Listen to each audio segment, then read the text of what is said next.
네, 세상을 바꾸는 정치 수다 팟캐스트 정치 알아야 바꾼다 132번째 방송 시작하겠습니다. 이번 화에도 손 의원님, 정 의원님 그리고 남 배우님 함께 자리하셨고요. 안녕하십니까. 인사 또 하세요? 네, 알겠습니다. 네, 감사합니다. 아니 뭐 이왕 인사하는 김에 한 번 더 하시죠. 한 번씩. 네. 인사에 대한 견해. 왜 눈치 게임을 하시고? 인사에 대한 견해에 다르기 때문에. PD. 그래요? 하세요. 하지 마세요 그러면. 아이 뭐 왜 인사를 안 해? 네. 그러니까 또 섭섭하고. 하지 마세요. 네. 하신대. 구텐탁. 뭐라고요? 구텐탁. 알겠습니다. 네. 뭐 이상한 하시네. 어려운 말 하시네요. 독일어. 네. 지금 구텐탁인가요? 맞나요? 네. 맞죠. 네, 그렇군요. 알겠습니다. 예. 손변이 네. 아주 공격적인 진행을 하시네. 좋습니다. 아니 그 소녀님이 인사를 하시니까 뭐 다 한번 맞춰보자 하는 취지로 했고요. 우리 또 네네. 밟아줘야 큽니다. 아이고 알겠습니다. 네. 오늘 그 정청래의 키워드 분석 두 번째 3불 정책 준비되어 있고요. 그 외에도 뭐 트럼프 국빈 방문 또 적폐청산 수사 관련해 가지고 여러 가지 일들이 있습니다. 여기에 더해서 박정희 동상 관련된 이야기도 짚어보도록 하겠습니다. 먼저 정청래의 키워드 분석 3불 정책 들어갈까요?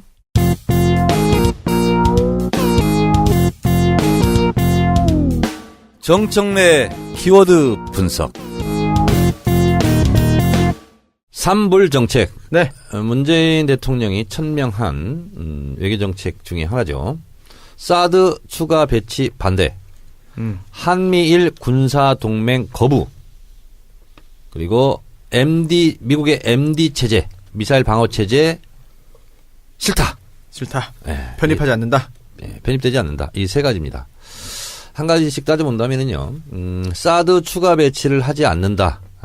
이거는요, 사실 우리가 김관진 안보실장이 지금 피의자 조사를 받고 그러는데, 원래는 미국과 한국 정부 간의 협의는 2017년 올해 말에 사드를 들어올지 말지를 판단한다 이런 거였는데 급하게 들어왔었죠. 그러다 보니까 사드를 외교의 지렛대로 활용하지 못하고 꼼짝없이 그냥 밀려가는 상황으로 갔습니다. 그래서 사드 추가 배치는 하지 않는다. 이게 하나 있고요. 또 하나는 미국의 방어일 미사일 방어 체계 MD에는 우리가 속하지 않는다. 이거는요. 한국형 MD 체제를 구축하겠다. 이것이 오랫동안 이전 정부부터 해왔던 것이고요. 그래서 당연한 것이고요. 그다음에 한미일 삼각동맹 거부. 이거는요. 우리가 한미 동맹 이건 지금 하고 있지 않습니까? 네. 근데 한일 동맹 군사동맹을 할 수가 없습니다. 네. 법적으로 못 합니다. 왜 그러냐면 세계 2차 세계대전 이후 전범국가 미국에 대한 헌법을 미국이 만들어줬습니다. 그게 평화헌법이라고 그러죠. 네. 일본 헌법을. 일본에. 네. 그래서 군대를 가질 수 없다. 그리고 교전을 할 수 없다. 그래서 군대와 교전권을 가질 수 없습니다. 이런 나라와 무슨 군사 동맹을 맺을 수 있냐. 이건 법적으로 불가능한 일입니다. 그렇네요. 그래서 이거는 뭐 할 수도 없고 그렇습니다. 그러나 군사 공조, 자위대가 군사 공조를 하고 있고요. 이건 어떻습니까? 지금도 정보. 그 얘기를 좀 이따 하겠습니다. 그래서 한미 해상 공동 훈련을 하고 있답니다. 지금도 필요시에. 그래서 한미 군사 정보 보호 협정 이것도 저는 이제 반대했었는데 지금 그것도 급작스럽게 박근혜 임기 말 때 그냥 급작스럽게 맺었거든요. 한일이죠, 한일. 예. 한일 군사 정보 보호 협정. 이것도 얘기하자면 복잡하고 긴데 어쨌든 모든 군사 정보에서 교환할 수 있는 길을 터놨어요. 네. 근데 저는 이것도 잘못됐다고 봅니다. 왜냐하면 군사 정보 보호 협정을 맺으려면 우리는 국방부잖아요. 거기는 국방부가 없습니다. 그럼 어디죠? 그냥 자위대하고 한 거예요. 그래서 이거 격도 맞지 않아요. 비대칭인데요. 그래서 이 세 가지 3불 정책을 한마디로 요약하면 균형 외교다. 균형 외교. 네, 그렇습니다. 이 균형 외교는 김대중 대통령 이후 줄곧 계속됐던 정책입니다. 외교 정책입니다. 그래서 문재인 대통령이 3불 정책을 얘기하자 자유한국당은 지금 시비를 걸고 있는데 이명박, 박근혜 때도 똑같았습니다. 3불 정책. 균형 외교 이런 것은 똑같았어요. 네. 그래서 새삼스러울 것은 없다. 이런 거고요. 근데 문재인 대통령이 좀 지혜롭다고 저는 생각하는 것이 트럼프 방문 방안을 앞두고 이 얘기를 했잖아요. 근데 굳이 왜 긁어부스럼을 만드느냐. 당연한 얘기 가지고. 그렇죠. 그러나 외교의 최종 목표는 뭐죠? 국익 추구입니다. 오늘 평택을 갔죠. 네, 평택에서 맞았죠. 네. 남 배우님, 네. 이게 최초의 일이거든요. 외국 그렇죠. 정상을 최초의 만남을 청와대 이외의 장소에서 맞이한 건 처음이거든요. 영접이다. 예, 예. 왜 그랬을 것 같아요? 예우? 단순 예우는 아닌 것 같고 지금 산불 정책과 관련해서 뭔가 그 입장을 좀 공고히 하려는. 이번 트럼프가 와서 주요 의제로 논의할 것이 네. 북핵 문제, 한미동맹 공조, 네. 한미 FTA, 네. 예. 방위비 분담 이런 얘기잖아요. 네네. 예, 예. 근데 평택 기지가 440만 평입니다. 그죠. 여의도 면적의 5배인데요. 어유. 네. 이것이 미국의 해외 군사 기지 중에서 가장 큰 규모입니다. 아, 이거 평택 그 기지 건설을 하는데 100억 달러 들었습니다. 우리가 92억 달러 냈습니다. 그 10조를 냈네. 92억 달러 냈어요. 그러니까 우리가 방위비 분담 차원을 넘어서 우리가 이렇게 돈을 많이 들여서 평택 군사기지를 지어줬으니 네. 방위비 분담 너무 세게 요구하지 말라 하는 또 세기를 메시지입니다. 받은 거. 그래서 그런지 트럼프가 한국과 협상은 성공적이지 못했고 미국의 좋은 협상 아니다라고 얘기를 했거든요. 네. 약간 삐진 거죠 어떻게 보면. 네. 일부러 그러는 건가? 약간. 제가 트럼프를 오늘 이제 방한했잖아요. 그래서 네. 트럼프에 대해서 좀 알아봤어요. 오. 그랬더니 트럼프가 이제 아버지가 부동산 업자였고 이게 네. 이제 미국 손혜원님 퀸즈 알죠? 퀸즈. 거기서 태어났더라고요. 퀸즈? 그래서, 예. 어디예요? 뉴욕에 퀸즈라고 있어요. 뉴욕에? 네. 그 허드슨강인가요? 흐르는 게 그 옆에 있는 퀸즈 지역인데 거기 태어났고 아버지가 재벌 뭐 부동산 업자인데 그게 이어받아서 했더라고요. 근데 트럼프가 한때 개인 파산까지 했더라고요. 아, 그래요? 예. 어떻게 제기했지? 와. 뭐 다양한 그 직종을 가지고 엔터테인먼트 사업도 했고 돈 뭐도 되는 했고 건 다 했지. 다 했어요. 프로레슬링 저는 봤어요. 트럼프 나온 거. 예. 야. 한 200개 브랜드를 가지고 있대요. 트럼프가. 부자네. 근데 이게 쫄딱 망해가지고 파산까지 했어요. 야. 그리고 다시 회생을 합니다. 그리고 저는 몰랐는데 방송 진행까지 했더라고요. 리얼리티 쇼 진행을 했죠. 예. 그러면서 유명세를 타면서 이제 대통령까지 이제 가게 됐더라고요. 그래서 트럼프가 성공도 해봤고 실패도 해봤고 또 성공도 해봤잖아요. 그래서 이분은 제가 봤을 때는 대통령으로서 어떤 지도자로서의 외교술 이런 게 아니라 강대국 슈퍼파워의 프레지던트 그 파워를 이용해서 윽박지르고 엎어놓고 이런 거다.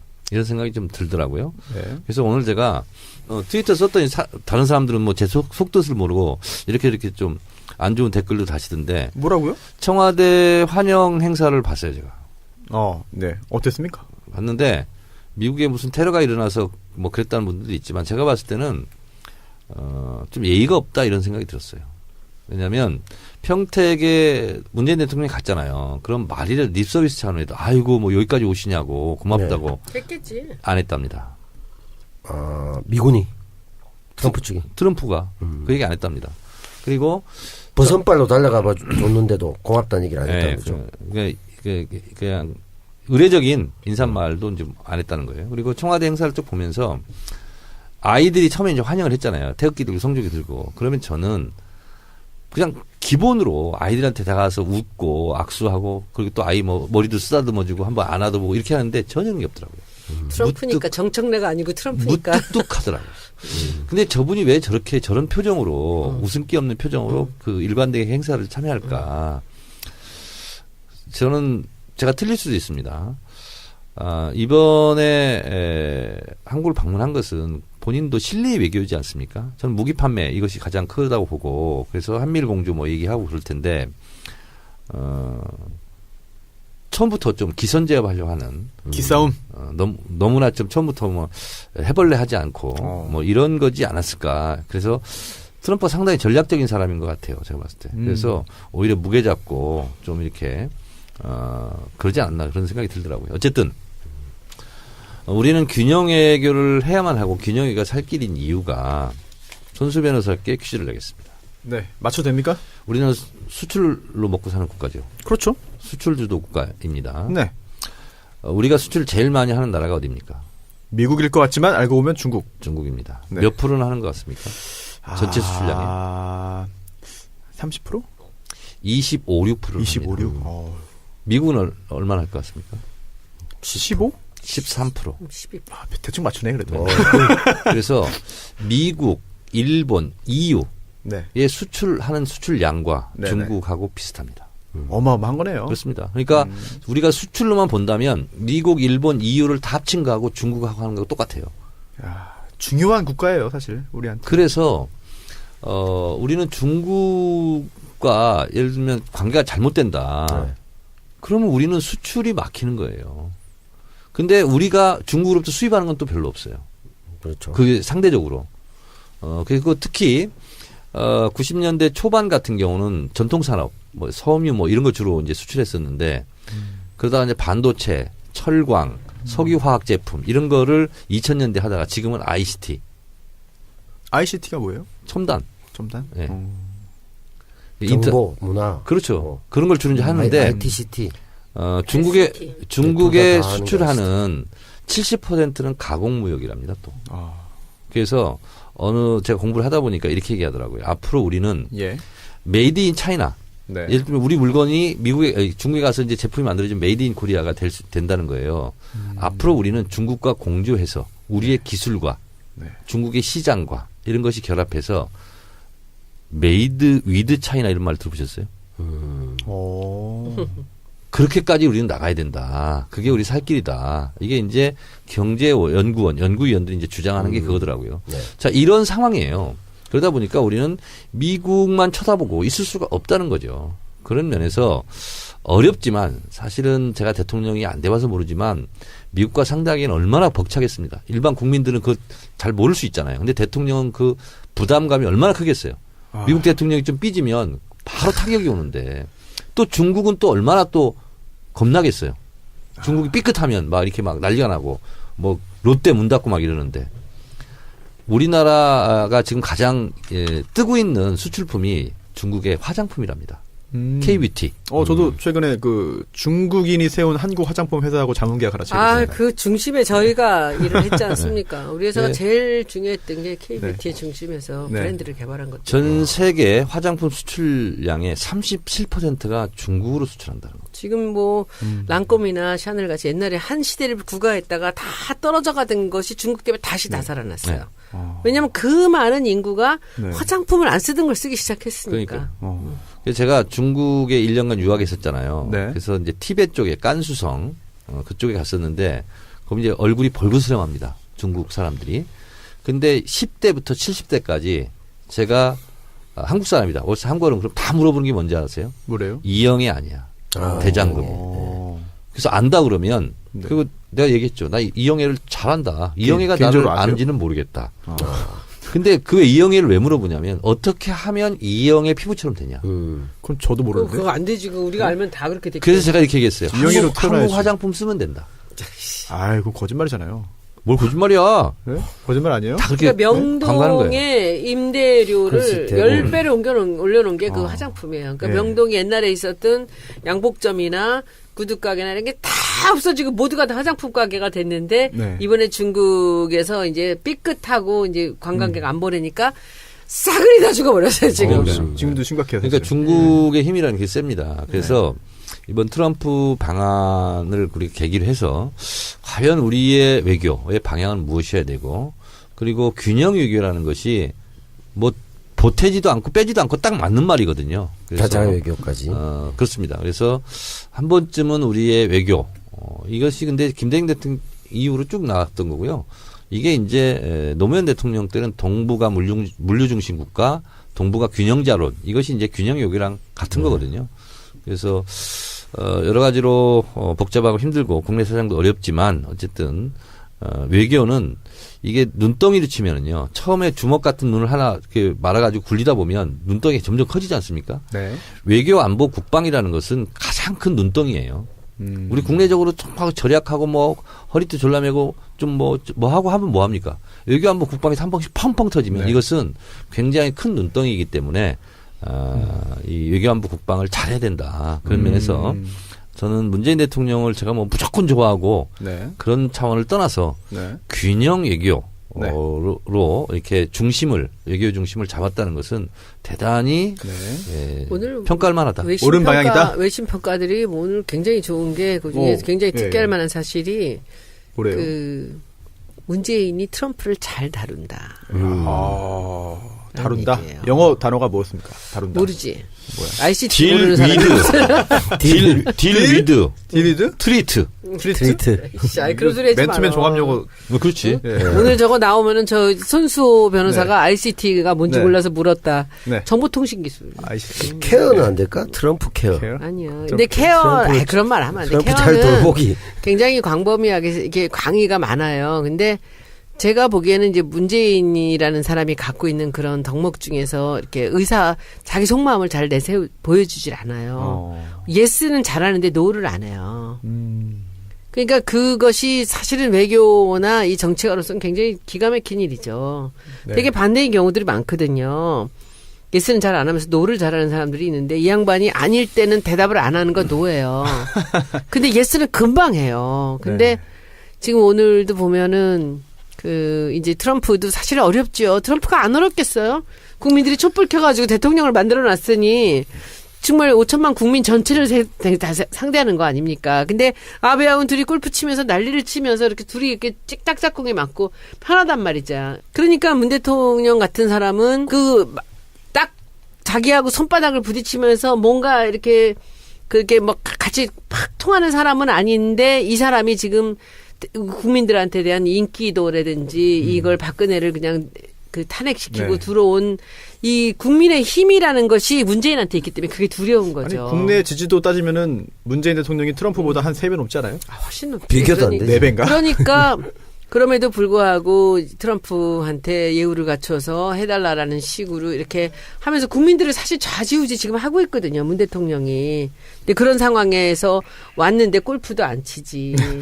근데 오늘은 저는 굉장히 잘한 것 같다는 생각이 네네. 드는 게 우리 대통령이 딱 적당하게 치우치지 않는 우리가 절대로 양보하지 않는 그런 뭔가 중심을 잡아 보였다는 것이 저는 되게 좋았던 것 같아요. 그리고 아마 앞으로도 그런 면에서는 계속 우리 정청래 의원께서 걱정하시고 하는 그런 부분들 전 잘할 거라고 생각합니다. 오늘 10분 동안의 단독 정상회담이 있었고요.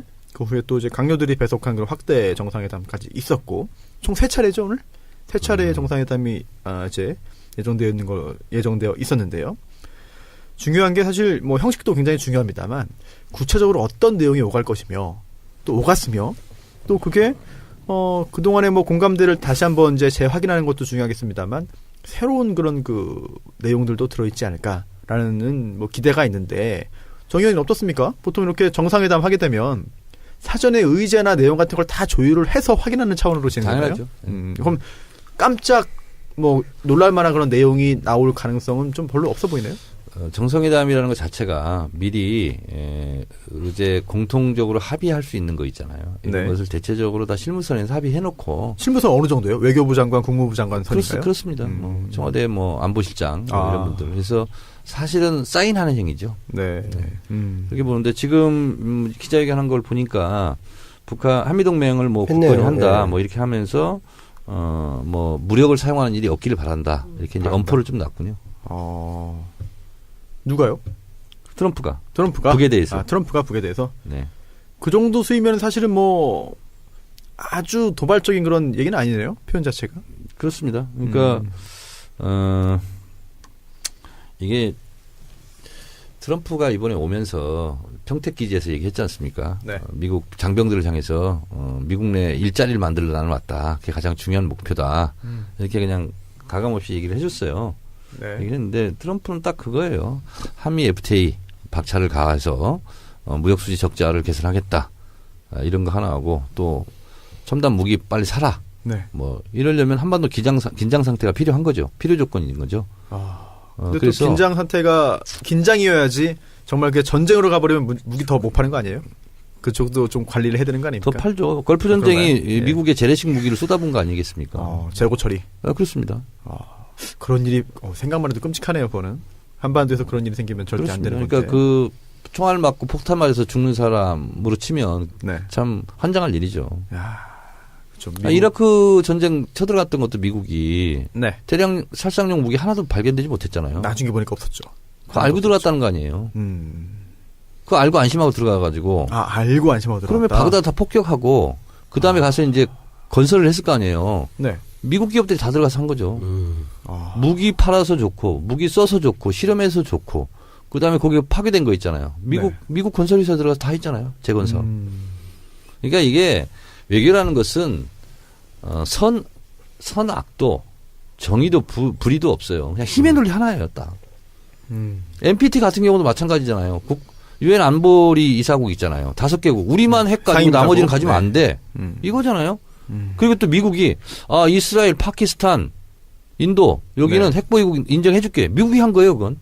미국이 하는 겁니까? 그 인정은 또? 유엔에서 결의해서 한 거 아니에요. 유엔 사항이 아니에요? 그러면 유엔 상임이사국 있잖아요. 네네. 5개국은 유엔에서 한 거예요. NPT 협의에 의해서, 협약에 의해서 5개국은 가져요. 네. 근데 이제 인도, 파키스탄, 이스라엘은 미국이 인정해 준 거예요. 그러니까 미국이 인정해 주니까 그냥 핵 보유국 지위를 갖는 거예요. 미국이 하는 거군요.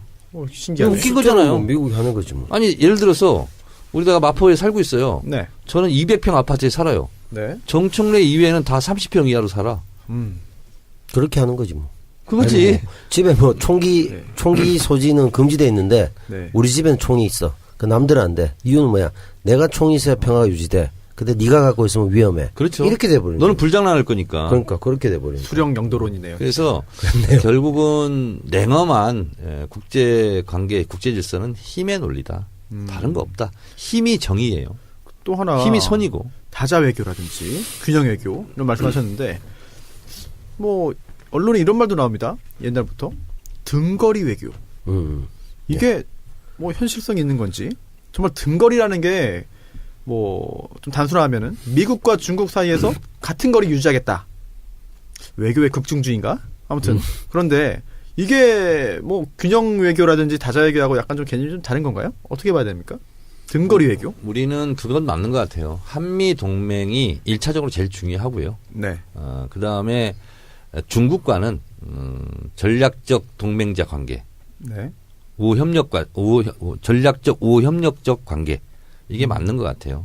그리고 그것은 김대중 대통령 이후로 쭉 박근혜 이명박 때까지 계속 같이 됐던 거거든요. 그래서 무엇이 중요한디 그러면 역시 한미 동맹일 수밖에 없다. 네. 그것이 미국이 싫든 좋든 간에. 그럼 등거리는 아닌 거네요?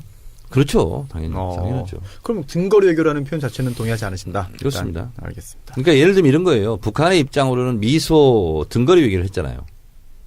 거기서 나온 말이군요. 네. 중립외교, 네네. 미소. 그러니까 네. 중국이 서운하게 하면 소련한테 붙고, 네. 소련이 서운하게 하면 중국한테 붙고. 근데 이 등거리라는 것이 네. 기계적으로 항상 같은 거리를 유지해야 된다는 게 아니고 어떤 시기에는 중국, 어떤 시기에는 소련. 그래서 균형을 맞춰 나간다는 거거든요. 네. 그래서 마찬가지로 예를 들면 우리도 상황에 따라서 미국보다 중국이 더 중요해질 수도 있는 거잖아요. 사안에 따라서 그럴 수 있죠. 그렇습니다. 네. 그래서 사안에 따라서 그렇게 균형을 맞춰 나가야 된다는 거지. 융통성이 필요하다. 1년 365일 똑같이 네. 뭐 균형을 맞추겠다. 기계적으로 그런 건 네. 아닌 거죠. 남 배우님, 뭐 기사 보니까 트럼프 방안에 반대하는 220여 개 사회단체가 또 뭐 그런 또 하나의 단체를 만들어 가지고 이제 방안 반대 시위도 하고 그렇습니다. 어떻게 보셨어요? 뭐 제가 그 부분 상세히 못 봤는데 참 그렇죠. 여러 가지 이제 사안별로 보면 트럼프가 얘기했던 게 뭐 무기 강매, FTA 자기가 유리한 조건을 만들고 여러 가지 부분에서 어떤 그 국익과 또는 우리 입장에서 국익과 배치되거나 또는 다수 서민의 삶을 침해할 요소들이 있으니까 반대할 수 있다고 저는 볼 수 있는데 그게 뭐 의사 표현이야 충분히 할 수 있는 거죠. 다만 뭐 그게 뭐 큰데 현실적인 뭐 힘을 갖기는 어렵지 않을까. 뭐 거기다가 이제 문재인 대통령이 우리 할 얘기를 어느 정도 했기 때문에 또 이런 네. 부분은 조금은 커버가 되지 않을까.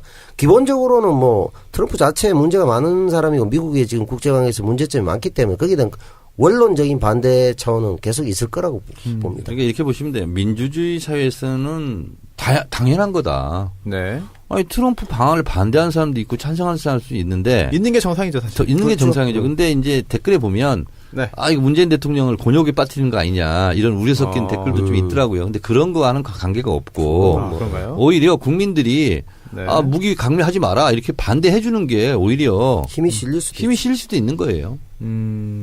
그래서 민주주의 국가는 그런 다양한 의견들이 존재하는 거고 네.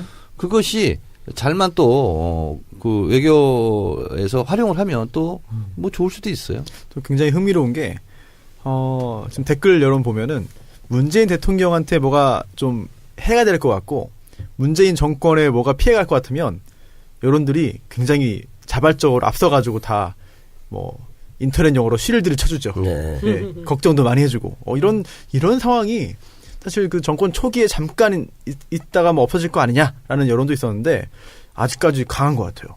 지지율도 70%를 다시 회복을 했고 앞으로 상당 기간 좀 이렇게 지속되지 않을까 그런 생각이 들고 초유의 일 아닌가요? 사실 이 정도면? 그렇죠. 그게 뭐 좋은 것이기도 합니다만 실드라는 실드는 좀 곤란하지 않을까. 예를 들면 뭐 야구 진영 논리로 야구 뭐 이것처럼 우리 편 항상 좋다 이런 식의 그것보다는 실제로 이제 우리가 해석되기에 현 정부의 힘이 실리는 것일 수도 있잖아요. 반대라는 부분이. 왜냐하면 트럼프에 대한 문제점을 정부가 직접 말하기 곤란한 점도 있을 수 있어요. 그런 면에서는 상호 보적적일 수도 있기 때문에 그렇게 나쁘게만 볼 이유는 없고 그런 차원에서 좀 뭐 널리 다양한 견해를 수용하는 게 민주주의 아니겠냐. 네. 그렇게 봅니다. 이걸 뭐 자꾸 문 대통령 곤란하게 만든다. 야 그래서 나쁘다. 니 또 데모하냐. 이건 아닌 것 같아요. 저는. 네, 트럼프가 오늘 지금의 한미동맹이 그 어느 때보다 깊고 확고하다라는 말을 했습니다. 한반도가 이제 좀 군사적인 그런 충돌에 좀 장이 되지 않기를 바라는 마음이 아마 모든 정치자분들 갖고 계시는 마음이 아닐까 생각이 되고요. 그리고 또 찬반 집회 때문에 오늘 서울에서도 뭐 여러 차례 뭐 충돌이 있지 않겠느냐 하는 그 걱정이 있었는데 다행스럽게도 성숙하게도 불상사는 이제 없었다라는 보도들이 나오고 있습니다. 트럼프 관련해가지고 더 하실 말씀 있으신가요? 내일 국회에 와요. 아, 내일인가요? 몇 시에요? 오전? 오전이 10시. 10시에? 손혜원 의원님은 뭐 바로 앞에서 듣겠네. 바로 앞이요. 네. 근데 두 번째 줄이에요? 세 번째 줄이에요? 한 세네 번째 정도 돼요. 뭐 입고 가실 그러니까 겁니까? 한복 입을까? 한복? 아니야. 그러니까 제가 여쭤본 거예요. 넬란이 안 올 건데 뭘. 네? 밖에 있을 수도 있어요. 밝은 색깔 옷을 입고 가 눈에 좀 튀게 할까. 예. 경쟁자로 멜라니를 생각하시는 내일 7시부터 예산 뭐 저 회의가 있어가지고. 네. 교문위가 맨 앞자리에 앉잖아요. 본회의장. 그렇게 정해진 거예요? 아, 그렇군요. 아니 교문위가 원래 인기 상임위 순서대로 앞으로 앉아요. 국회 본회의장 배석이. 교문 앞이라서. 그리고 초선이 앞에 앉고. 초선이 앞에 앉고 나이 제일 어린 사람이 초선 중에서 제일 앞에 앉고. 난 나이가 많아서 재선들하고 같이 앉아. 아니 나이 많은 분이 앞에 앉아 잘 보이지. 그러면 지금 누가 박경미 의원이 앞줄이 앉나요 그러면? 아마 그럴 거예요. 네. 그 남자들 초선들 앞에 다 깔았고 제가 제일 뒤쪽이에요. 거기서 상임위별로 자리가 있구나. 되게 그렇게. 그렇죠. 몰랐네요. 아니 게다가 이제 처음에는 저쪽에 구석 우리가 야당일 때는 저쪽 오른쪽 구석에 있었어요. 그런데 여당이 되자마자 가장 센터로 오게 된 거예요. 그러니까 제가 17대 때 문강위 했잖아요. 지금 이제 교문이라고 할 수 있는데 맨 앞자리 앉았어요. 아 진짜 남자들 젊은 남자가 먼저 맨 앞자리. 힘쓰라고요? 아니 그게 아니라 아니야. 초선이라? 문강위가 가장 인기 상임이었거든. 네. 그럼 맨 앞에 앉아요. 화장실 다니기 불편하라고. 어. 인기 상임이 갔으니까. 그리고 초선이 앞에 앉는데 초선 중에서도 나이가 제일 어린 사람이 맨 앞에 앉거든. 그러니까 난 맨 앞에 앉아서 속기사랑 얘기하고 있고. 그러니까 내가 뭐라고 쭝얼거리면 속기사가 내 건 적어요. 아, 그래요? 목소리도 큰데다가. 토끼독에 성명밀상 웅성웅성 이렇게 적거든요. 근데 정청래 의원. 예전에 그런 적이 있어요. 누가 하도 얄밉게 노무현 대통령 막 비하하면서 허리도 아프면서 무슨 골프를 치러 가냐 막 이렇게 얘기를 하더라고. 그래서 내가 뭐라 했는지 알아요? 그 한약이나 좀 한 제 좀 지어주면서 얘기해요. 근데 정청래 한약이나 한 제 지어주라고 말하고. 맨 앞에 앉으면 그래. 그 앞쪽에 앉았으니까 트럼프하고 악수 좀 하세요. 에이, 근데 싫어? 앞에서 이제 리얼하게 보겠죠. 네. 뭐 하여튼 뭐 무슨 말 할지도 중요하네요, 사실. 뭐 돌발적인 오늘 한 거 봐가지고는 돌출 언사는 없지 않을까 생각이 좀 됩니다. 그렇지 써준 거 다 있는 거니까. 그런가요? 예전에 나는 후진 따오주 쏘고 왔을 때 네네. 이제 맨 앞에 내가 들었잖아요. 네. 근데 내가 중국어를 그때 아무것도 모를 때인데 네. 계속 한국, 중국 공통 파전 계속 그 얘기하더라고. 공동 파전이 뭐예요? 공동 발전. 발전. 그래서 한국, 중국 공동 발전. 네. 그 얘기를 제일 많이 했어요. 아마 이제 내일도 이제 트럼프 대통령 이제 뭐 한미 동맹 강화 뭐 이런 거 얘기 제일 많이 할 거야. 그래, 종편에서는 또 어떤 단어 많이 썼냐, 또 몇 번 나왔냐 하고 또 그래서 뭐 박수 몇 번 또 그래서 하겠죠. 후진 따오주석이 연설 마치고 딱 올 때 내가 뭐라 했는지 알아? 이제 나도 흉내를 낸 거야. 한국어, 중국어. 한국어, 중국어 공통 발전. 그랬더니 막 알아들어요? 당연히 알아듣지. 그러니까 나한테 와서 악수하고 막 그러더라고. 친근한 척 표시하고. 알겠습니다. 내일 소녀님도 안쪽이야. 한미 길하고 멀어. 그래요? 안타깝네요. 네. 알겠습니다. 트럼프 대통령 방안 관련해가지고 제발 좀 우리나라의 국익에 도움이 되는 쪽으로 좀 진행이 됐으면 좋겠고요. 오늘 또 이용수 할머니도 뭐 트럼프 대통령 네. 만났다고 하더라고요. 네. 포옹도 하고 뭐 그랬다고 하는데 이게 아베가 좀 봤으면 좋겠습니다. 뭔가 좀 해결책이. 그러니까 거기서 중심을 딱 대통령이 잡는 게 너무 좋아. 응? 그렇죠. 지금 일본한테 대하는 네. 그런 태도 같은 거 딱 우리가 네. 중심 이렇게 아부하지 않고 하는 게 너무 좋아요. 근데 김정순 여사 그때 한복 입고 있는 것 같은데요? 밥 먹을 때 뭐 입었나 봐. 밥 먹을 때만? 알겠습니다. 그래요. 그러면 트럼프 방안 관련된 내용은 뭐 이 정도에서 마무리하고 광고 듣고 다시 돌아오겠습니다. 술친금. 연말 회식이 돌아왔습니다. 회식의 절대 강자 군뱅이 파워 술친금인데요. 공식 쇼핑몰에서 술친금 공식 쇼핑몰에서 신규 회원 가입 후 첫 구매 시 4 더하기 2 혜택을 드린다고 합니다. 술친금 공식 쇼핑몰에서만 진행되는 이벤트이고요. 지금 바로 술친금 홈페이지에서 확인하시면 되겠습니다. 그리고 기존 회원들께도 혜택이 있는데요. 재구매 시 무조건 한 포를 추가 증정하는 이벤트를 하고 있습니다. 네이버에 술친금 검색하시면 되고 전화 1599-9067 1599-9067입니다. 네, 저는 한국공연예술교육자협회 광고 카파 KAPA 얘기를 다시 합니다. 이분들은 우리를 한 달을 약정을 하고 광고를 우리한테 주십니다. 이 연말이 가까웁니다. 여러분들 그 걸그룹이나 보이그룹의 그 노래를 한번 연말에 뽐내보시지 않겠습니까? 춤까지 더불어서 한 달 딱 4회만 하면 그 노래 한 곡을 완성해서 노래방 가서 연말에 막년회 때 멋진 모습을 선보일 수 있습니다. 그리고 이제 클래식부터 실용음악, 재즈, 악기들, 연기, 뮤지컬, 댄스까지 아우르는 이런 교육을 맡고 있는 곳입니다. 마포 가배 그 경찰서 앞에 있습니다. 애호개역 바로 앞에 있고요. 그래서 이 당연히 민간 자격증을 갖고 있는 분들이 하는 교육기관입니다. 지난번에도 말씀드렸듯이 이 남자라면 색소폰 네. 어때요? 그리고 이 악기나 춤을 배우고 싶은 분들은 이제 아무리 늦어도 늦지 않았으니까 그때가 가장 빠른 거라고 해서 사람들 앞에서 뭔가 멋진 춤이나 노래를 또는 악기를 한번 연주해보고 싶은 분이 있다면 늦지 않았으니까 지금 도전을 하십시오. 특히나 이 피아노 같이 좀 오래 쳐야 되는 것들하고는 달리 기타나 그리고 트럼펫이나 그리고 드럼 이런 것들은 조금 더 트럼펫이 아니라 이제 색소폰, 트럼펫 마찬가지지만 그래서 이런 것들을 짧은 시간 안에 뭔가 만족스러울 만큼 일을 할 수 있다라는 그런 말씀을 하십니다. 전화번호는 02715-6115번입니다. 02-715-6115 그래서 아현동 424-14번지고요. 그래서 홈페이지는 카파 KAPA2016.co.kr입니다. 그래서 한번 여러분들 이제 홈페이지도 한번 들어가 보시고 그리고 네이버의 카페명으로 한국공연예술교육자협회로 검색하셔서 그동안의 활동과 이분들이 얼마나 믿을 만한 전문가들인가를 확인하실 수 있습니다.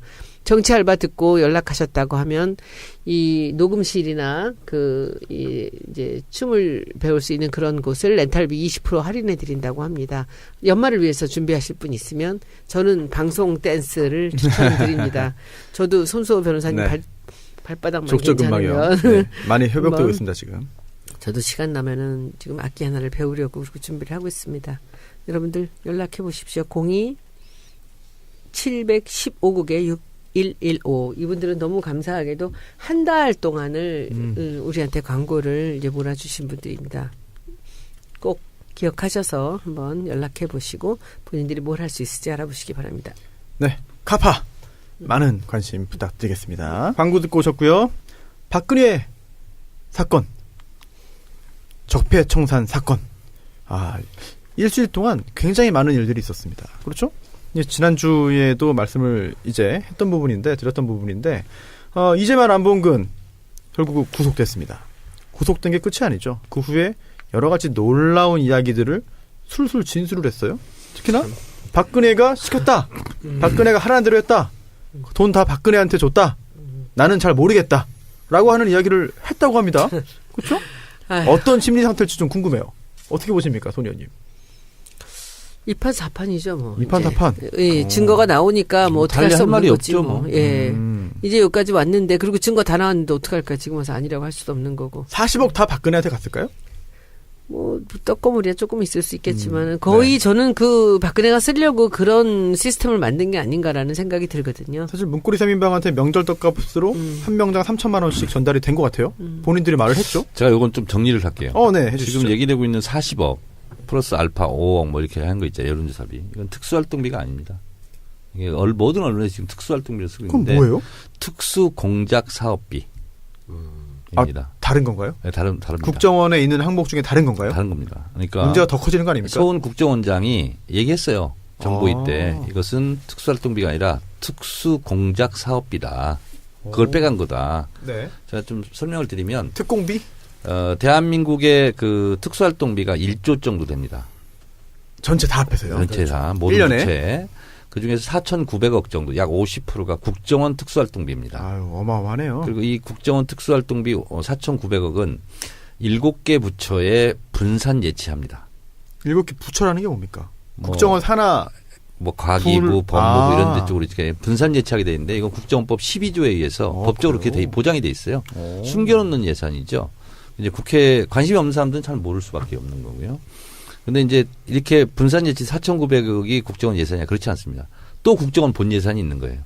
근데 그 국정원 본 예산도 사실상 국회 정보위에서 비공개로 예결산을 하잖아요. 네. 저도 이제 예결산 소위원장으로 해봤는데 뭐 거의 특수활동비라고 보시면 되고요. 그리고 국정원은 예를 들어 손수호 변호사가 국정원 직원이다. 네. 그럼 월급이 있죠. 있겠죠. 그다음에 이제 특수활동비를 다 줍니다. 개인적으로. 그걸 보고 이제 월초비라고 그러는데 월초에 현금으로 다 줍니다. 네. 어디에 쓰는지 그거는 제한이 없어요? 뭐 그렇습니다. 대체적으로 그렇습니다. 그냥 월급이네요. 그래서 이 특수활동비는 영수증 없는 돈이고 누가 수령했다만 있어요. 사실상 그런 건데 이게 특수활동비인데 네. 예를 들자면 쉽게 설명하면 이런 거예요. 특수활동비라고 해서 아무렇게 막 쓰는 건 아니고요. 당연히 그렇겠죠. 문재인 대통령이 이번에 대통령 특수활동비 밝혔죠. 네. 얼마 같아요? 얼마였죠? 보도 다 됐습니다. 이거 30억? 127억. 127억. 네. 121억 중에서 42% 53억을 깎았어요. 네. 그리고 나는 내 돈은 내 밥은 내 돈으로 사겠다. 네. 이러면서 줄이고 청년 일자리로 비용을 써라. 음. 이렇게 해서 이제 공개적으로 드러난 건 이번이 처음인 것 같아요. 127억. 네. 대통령 특수활동비. 그러면 대통령 특수활동비가 그러면 53억을 빼면 얼마겠어요? 80억 정도 되죠. 네. 그럼 이걸 그냥 대통령이 마음대로 쓰냐? 그게 아니고 뭐 예를 들면 이번에 트럼프 대통령이 왔잖아요. 무슨 선물을 한다거나 이런 거 있잖아요. 네. 그리고 금일봉 뭐 하사하고 뭐 이런 거 있지 않습니까? 네. 이런 데로 다 쓰고요. 뭐 청와대 직원들 있잖아요. 뭐 생일 선물을 줄 수도 있고 그리고 무슨 명절 때 떡값을 줄 수도 있고 이렇게 다 쓰는 거예요, 그냥. 그게 뭐 특수활동비입니다. 네. 근데 특수 공작 사업비 공작 사업비. 이거는 뭐냐면 첩보원들 있잖아요. 네. 블랙 요원이라고 그러죠. 네. 네. 신원이 공개되지 않는 실원이 공개되지 않는 네. 그리고 실제로 첩보 활동. 누군지도 모르는 서로. 그렇죠. 뭐 스파이라고 생각하시면 쉽습니다. 네. 근데 북한 정보를 습득하려면 네. 뭐 휴민트도 있어야 되고 그렇죠. 뭐도 있어야 되고 다 이런 데 써야 되잖아요. 관리도 하고 그리고 뭐 북한의 정보를 빼오면 누구한테 뭐 살해를 할 수도 있고 해야죠. 예. 뭐 그리고 예를 들면 관리해야지. 우리 산업 스파이 잡는 거 있잖아요. 네. 그 전문가 분야 그 전문가 아니면 못 합니다. 그렇죠. 국정원 직원이라고 어떻게 알아요? 최첨단 기술 맞습니다. 빼나간 거. 이거 다 살해하는 거예요. 네. 그런 데 쓰는 비용이 특수 공작 사업비입니다. 그걸 빼나간 거. 이걸 쓴 거예요? 네. 아니 이거 정말 말도 안 되는 거 아닙니까? 말도 안 더더욱 되는 말도 안 되는 거 아니에요? 그런 게 굳이 필요 없다라는 아무렇게나 써도 된다라는 그런 어이없는 생각을 한 그러니까 거죠 대통령이. 자유한국당 이 사람들 보면은 맨날 국가 안보가 어떻고 뭐가 북한이 어떻고 근데 그럴 때 있잖아요. 안보를 지키는 예산이 있잖아요. 그걸 다 빼다 쓴 거예요. 아니 이건 뭐 총풍 사건에 버금가는 또는 그 이상? 그 이상이죠 이게. 국기 문란이네요 정말. 그렇습니다. 그럼 이 돈이 예를 들면 네. 지금 전쟁 났다 그러면 네 총알 팔아먹는 거하고 똑같은 거예요. 똑같은 거죠. 네. 아유 참 이거 그럼 이 돈이 뭐 박근혜 대통령 전 대통령의 의상비라든지 또는 미용 시술이라든지 기치료 또는 또 뭐 안에서 또 뭐 체조 같은 것도 했잖아요. 네. 몸매 관리도 하고 그런 거에 쓰인 거 아니겠느냐. 또는 이게 그 박근혜 전 대통령 주변에 정식으로 사건을 수임한 변호사들이 여러 명 있었습니다. 그 변호사 비용으로 다 상된 캐시로 거 아니냐. 줬다며. 예, 5만 원 아니 사실 변호사 비용으로 5만 원짜리 현금으로 주는 사람이 어디 있습니까? 아, 가끔 있습니다. 네. 가끔 있습니다. 아, 정말 가끔 있습니다. 예. 이거 탈세 문제야. 이게 나와. 정말 이런 가끔 얘기 있어요. 하면 안 돼. 아니, 저희는 그 전액 현금 영수증 발행 의무화돼 있기 때문에 저는 웬만하면 뭐 그런 건 웬만하면 아니라 다 신고합니다. 정말 다 신고합니다. 예. 그런데 그 변호사들도 과연 다 신고했을까? 모르지. 뭐. 그건 모르죠. 네. 중요한 게 아니지. 그래 안 중요하죠? 뭐 아니 어쨌든 이게 결국 5만 원짜리 현찰로 다 전달됐다고 한다면 그 돈이 이 돈 아니었냐? 특수 공작 사업비. 그게 이제 근데 말이 변호사지 실제적으로는 검사 역할을 했던 거 아니에요. 변호사들이 변론을 그따위로 해갖고 박근혜를 더 위험하게 만들었잖아요. 아, 네 결과적으로요. 굉장히 그렇기 때문에 작년에- 그냥 용돈으로 생각하고 받았지 작년에 않을까. 탄핵 그 조짐이 이제 국정농단 시작되면서 그 돈을 안 받았다는 거 아니에요. 그런 다음에 네네. 그 9월 달인가에 한 몫으로 박근혜가 직접 달라 그랬다는 거 아닙니까? 그래서 그때 목돈이 갔는데 그게 이제 뉴스에 나오기는 그 최순실 도피 자금으로 그 돈을 쓴 게 아닌가라고 네. 이제 그런 정황이 의심된다라고 하대요. 근데 그렇죠. 이게 대통령이 그렇게 직접 나서서 이재용 만난 거 이런 것들 이렇게 직접 돈을 달라고 하는 게 그게 아마 이번에 이걸로 걸릴 것 같아요. 네. 큰 그렇죠. 죄가 될 것 같다는 생각이 듭니다. 기본적인 도덕성이 아예 없는 그냥 하나의 다 거대한 내 나라고 내 마음대로 한다라는 생각이. 아, 그래서 왕정 여기로 오면- 복고 같기도 예, 하고 남편이 범죄 그- 집단 같아요 그냥. 장시호가 여러 가지 증언을 했잖아요. 예, 그 중에 삼성동에 금고가 있었다. 예. 그 금고에 현찰이 채워져 있었다. 그 얘기도 한번 좀 소개해 주세요. 예, 그 얘기를 기억을 잠시 되살려보죠, 했죠. 한번 우리. 예, 기억을 되살리면 벌써 1년됐네. 재판에 출석해서 최순실 재판 때 삼성동 사저에 2층 금고가 있다 이런 얘기를 하고 그 금고에 평생 먹고 살 만한 돈이 있으니까 이를 갖고 유연이 그러니까 정유라죠 와 유주 정유라의 아들을 키워달라. 최순실이 장시호에게 그런 말을 했다. 거기서 돈을 찾아서 애들 잘 관리해달라. 라고 장시호가 증언을 했습니다. 예, 그 들은 얘기를 근데 그 얘기했죠. 평생 먹고 살 돈이 있다 그랬대. 007 가방에 5만 원짜리 넣으면 그게 1억이래요. 2층에 먹고 살만한 평생 먹고 살만한 돈이 있다라고 최순실이 장시호한테 얘기하고 아이들 부탁했다는 거기 거. 제이콥스 화장품 네. 그 계약서도 있었다는 손수 거 변호사. 아니야. 예, 예. 현금으로 네. 한 손을 이렇게 직접 만져본 게 제일 큰 액수가 얼마였어요? 수표 말고요. 수표 말고. 수표 현금으로. 말고? 현금으로. 몇 천이 안 될 현금으로? 거고. 음. 한 5천만 원 되면 손을 못 잡습니다. 아니, 현금으로는 뭐 몇백만 원밖에 안 5천만 되는 원 것 같은데? 양쪽에 한 손에 5만 한 원짜리 손으로 500만 한 원짜리 손으로. 이렇게. 그 실제로 예전에 그 극장이 돈을 많이 벌 때 보면 그 자루에 담아오잖아요. 그래요? 그 실제로 그래서 돈방석에 앉는다 이런 표현이 제 꺼내가지고 제 나 세트 친구가 본다. 내가 그 얘기 한번 했잖아. 제 네. 친구가 그 삼성 다니다가 말고 그 동네에 조그만 가게 하나를 새를 이제 자기가 샀어. 분양을 받아갖고. 근데 거기다가 슈퍼마켓을 하다가 그 토토 그거 예. 대리점을 하게 된 거예요. 근데 토토? 걔가 거기가 그 상계동 스파 토토라고 우리나라에서 제일 매출 올리는 데예요. 근데 이게 금요일 날 토요일 날이면요. 경찰이 몇 명씩 나와가지고 그 줄을 세운대요. 로또 말고 토토요? 아, 로또. 로또? 로또. 로또. 네. 그 줄을 세우는데 관광버스를 타고 지방에서도 이렇게 온대요. 아, 명당이다, 명당. 명당이. 우리나라 1호명, 1등 명당. 정말. 그래서 거기서 관광버스가 오는데 일단 다 캐시잖아요. 무조건 자루에다가 돈을 그냥 댄대요. 그렇지. 예. 그리고는 그러면은 은행에서 그 호송관이 와가지고 그대로 그 돈을 이렇게 가져간대. 이거를 금요일 날 토요일마다 매번. 야, 심지어 토요일이면은 은행 쉬는 날인데. 근데 돈 들고 얘가 그래서 이제 삼성전자를 그만뒀어요. 그리고 그거 관리만 주중에는 골프 치고 주말에는 그 돈을 예, 챙겨가지고서는 이제 가족이 해야 된다는 거지. 근데 그게 토토죠, 그 가게가. 근데 그게 부익부 로또. 비닉비닉, 로또. 자꾸 왜 토토라 그래. 내가. 근데 그게 너무 많이 파니까 계속 확률적으로 거기에 더 나오는 거야. 1등이 아, 몇 번 그렇지, 나오고. 그렇지. 네. 그러겠네. 그러겠네. 네. 그래서 걔는 경우의 친구랑 수가 많아지니까. 그러니까 걔는 샘플이 친구들하고 밥 큰데. 먹을 때 꼭 봉투에다가 이게 10장씩 넣어서 줘요. 우리는 안 나와. 안 나와요? 뭐 짠 거는 나오기도 하는데 그리고 네. 친구들 밥값도 잘 내고 회비도 잘 내요. 국수집 잘 됩니까? 국수집도 잘 되는데 국수 다 카드죠, 매출이.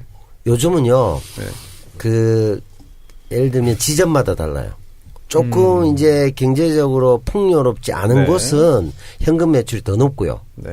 그 예를 들면 뭐 강남이나 이런 것처럼 이런 쪽은 카드 매출이 압도적으로 높고. 아, 그런 차이가 나는 있어요. 정청래 의원님이 저한테 처음에 정치 나오면서 했던 그 얘기 중에 우리 한번 들으면서 다 듣잖아요. 현찰만 써라. 네.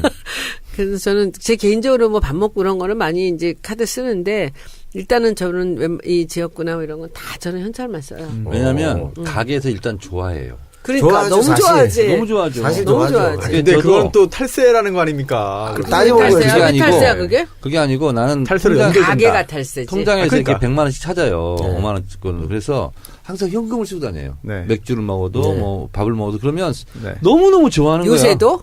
아, 그럼요. 좋아하죠. 요새는 국회의원 할 때보다 좀 덜 쓰죠? 비슷해요. 진짜? 네. 아니, 저희도 가끔 그 의뢰인이 그 선임료제 지불을 하면서 이거는 뭐 그냥 개인적으로 줄 테니까 부가세 내지 말고 그냥 그렇게 처리하자라고 하는 분들이 계시는데 있겠죠. 나중에 정말 어떻게 될지 몰라요 저희는. 걸린다고. 정말 어떻게 될지 몰라요 저희는. 근데 위험하죠. 이제 그러니까 그냥 현금을 쓰면 이제 다 가게에서 떳떳하게 하는 좋아하는 게 것도 좋아. 있지만 또 하나는 뭐냐면 국회의원은 항상 요시찰이라고 보면 돼요. 어디든지 간에. 근데 꼬투리 잡히면 안 어디를 돼. 다닌다고 흔적을 남기고 다닌다는 게 난 싫더라고. 그럼 혹시 되면서. 차량에 그 하이패스 있습니까? 네. 정의원님?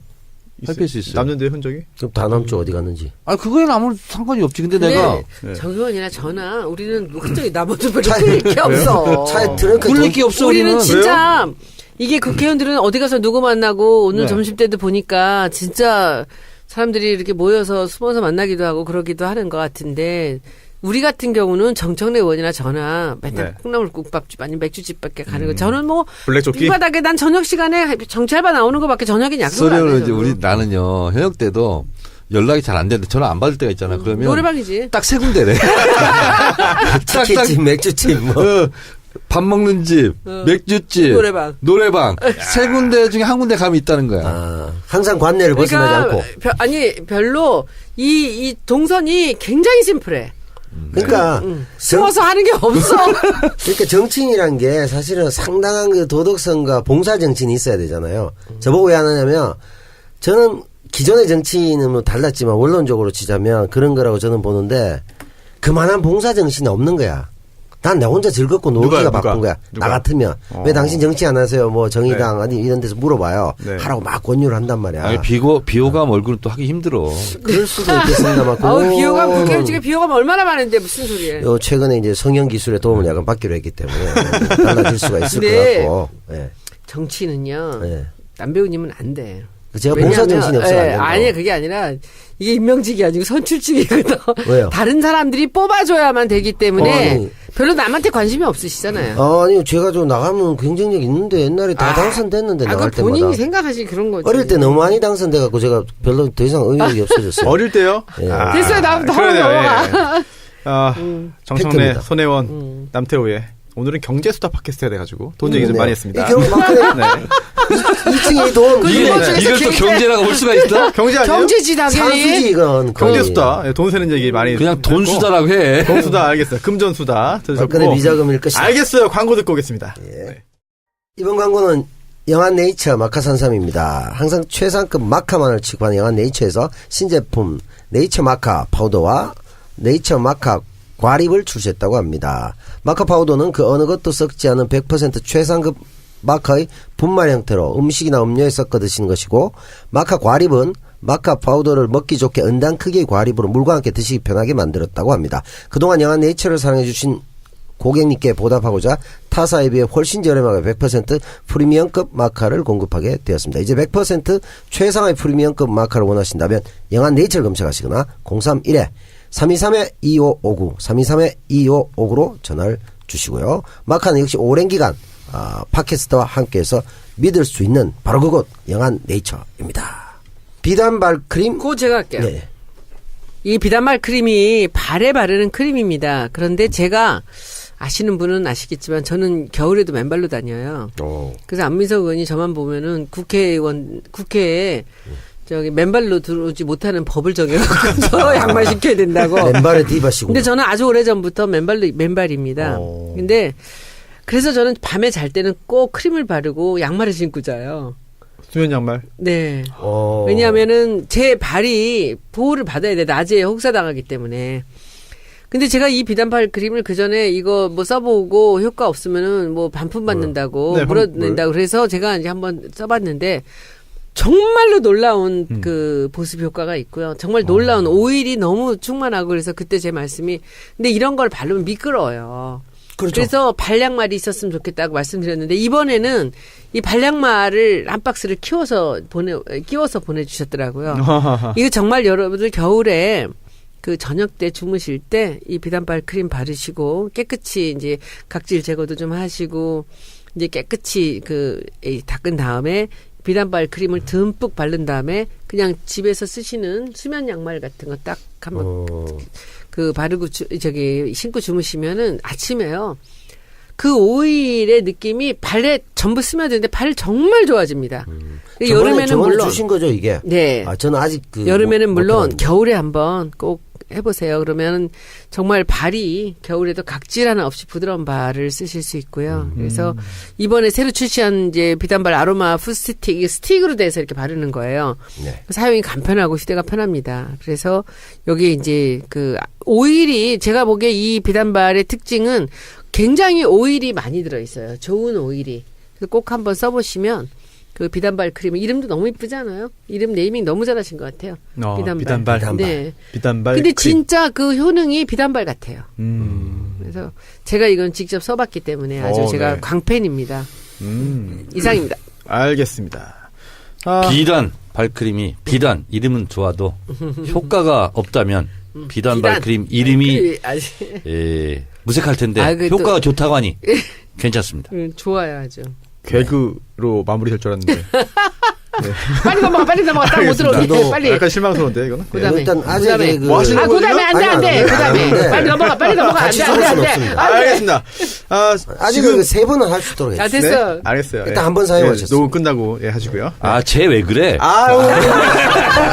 두 번 사용했어요. 할 거 없으면 그거 하지. 마지막 카드 하나 남았으니까 자, 이거는 하나 남았어요. 두 분이서 네. 협의해가지고 한 명만 하십시오. 남발하십니다. 그래서 지금 이 순간에도 속보가 막 들어오고 있어요. 트럼프 관련해서. 뭡니까? 네, 한미 정상 공동 기자회견인데요. 예. 한국의 미사일 탄두 중량 제한 완전 해제에 합의했다. 뭐 그런 소식이 들려오고요. 그리고 또 트럼프가 이렇게 우리가 또 말했답니다. 내줄 것도 많아. 그렇겠죠. 예. 한국은 단순한 동맹국 그 이상이다. 코리아 패싱 없다.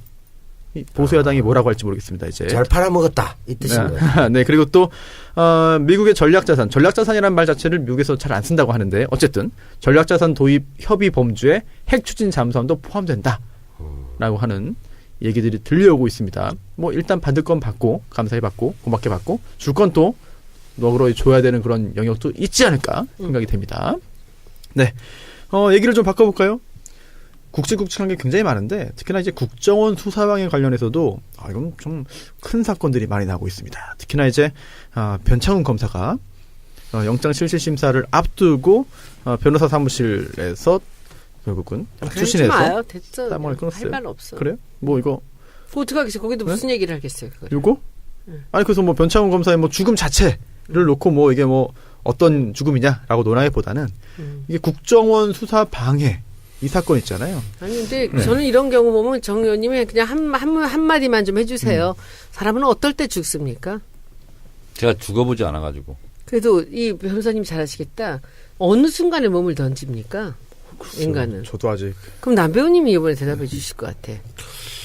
뭐 죽음은 안타깝지만 제가 드릴 수 있는 말씀은 죽음이 죄를 가릴 수는 없다. 전 그렇게 생각합니다. 문무일 검찰총장이 문상을 갔어요. 네. 근데 이제 거기 앉아 있는 한 지검장급 검사가 네. 뭐 두고 보자.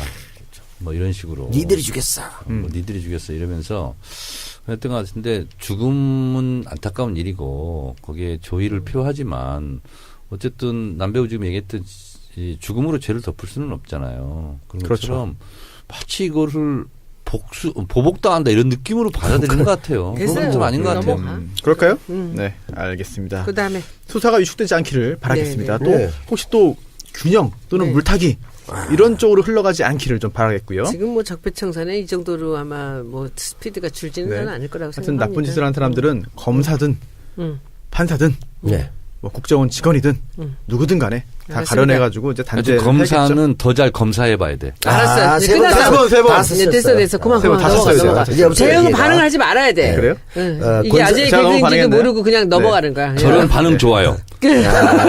알겠습니다. 네. 권선징악과 사필 규정 가야 됩니다. 사 필기종. 네. 김관진 전 국방부 장관. 국가안보실장도 했죠? 네. 네. 이거는 한마디로 정리합시다. 네. 건불 10년, 화무 11홍이요. 화무 11홍. 끝. 끝이에요? 갈 저 사람 하나 가야지. 궁금한 게 있어. 물어볼 게 있어요. 그 뭐냐면 제가 사실 오늘 아침에 좀 출근 좀 늦게 해가지고 몸이 아파가지고 집에서 TV를 보다가 검찰청사에 나오는 장면을 봤어요. 현장을 생중계로.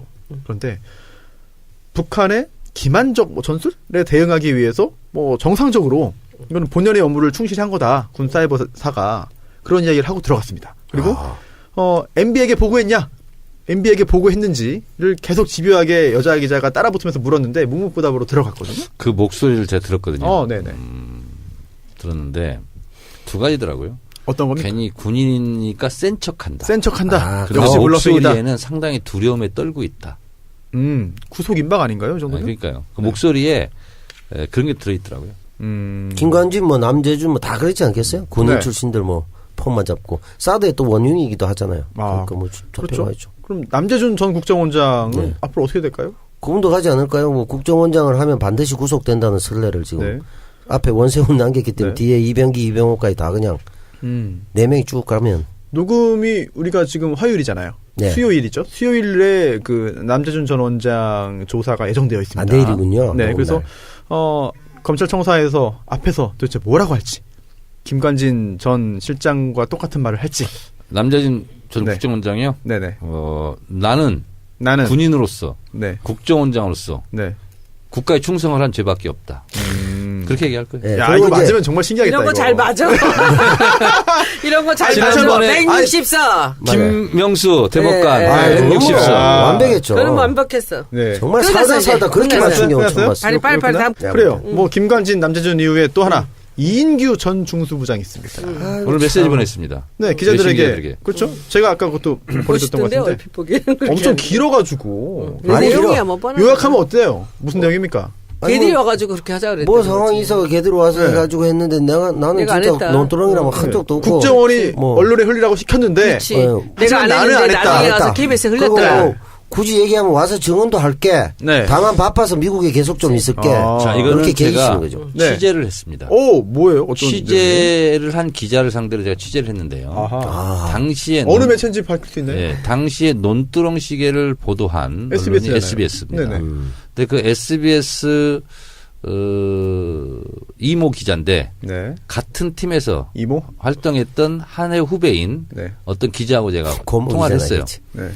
통화를 했는데 분명하게 저한테 얘기를 하더라고요. 검찰한테 들었다. 검찰 조사에는 밖에 버렸다는데 논두렁에 버렸다는 것을 어렵게 취재를 해서 보도를 했다는 거예요. 그래서 본인들은 국정원과 관련이 없는 걸로 지금도 믿고 있다. 이런 건데. 누군지는 밝힐 수 없고. 예. 근데 왜 그렇게 됐냐면 KBS의 특종을 뺏겠답니다. 그래서 엄청나게 이렇게 압박이 심했다는 거예요. 니네도 뭐 하나 해라. 그 이제 보도 라인에서. 그래서 자기들은 이렇게 했는데 근데 국정원 직원이 특히 SBS 사장을 찾아갔다는 걸 듣는 순간 본인들도 멘붕이 됐다. 아 이게 검찰발이 아니구나. 아니 검찰이 듣긴 들었는데 네. 검찰과 그러니까 제 생각은 국정원이 합작품이고 원소스가 일선 그쪽이구나. 기자들은 그런 걸 모르는 상태에서 본인들이 열심히 취재해서 검찰이라고 검찰한테 생각했다. 취재해서 썼다는 거예요. 알았어요. 보도했다는 거예요. 그래요. 원조본은 국정원에 있었다. 네. 뭐 이런 거네요. 그렇군요.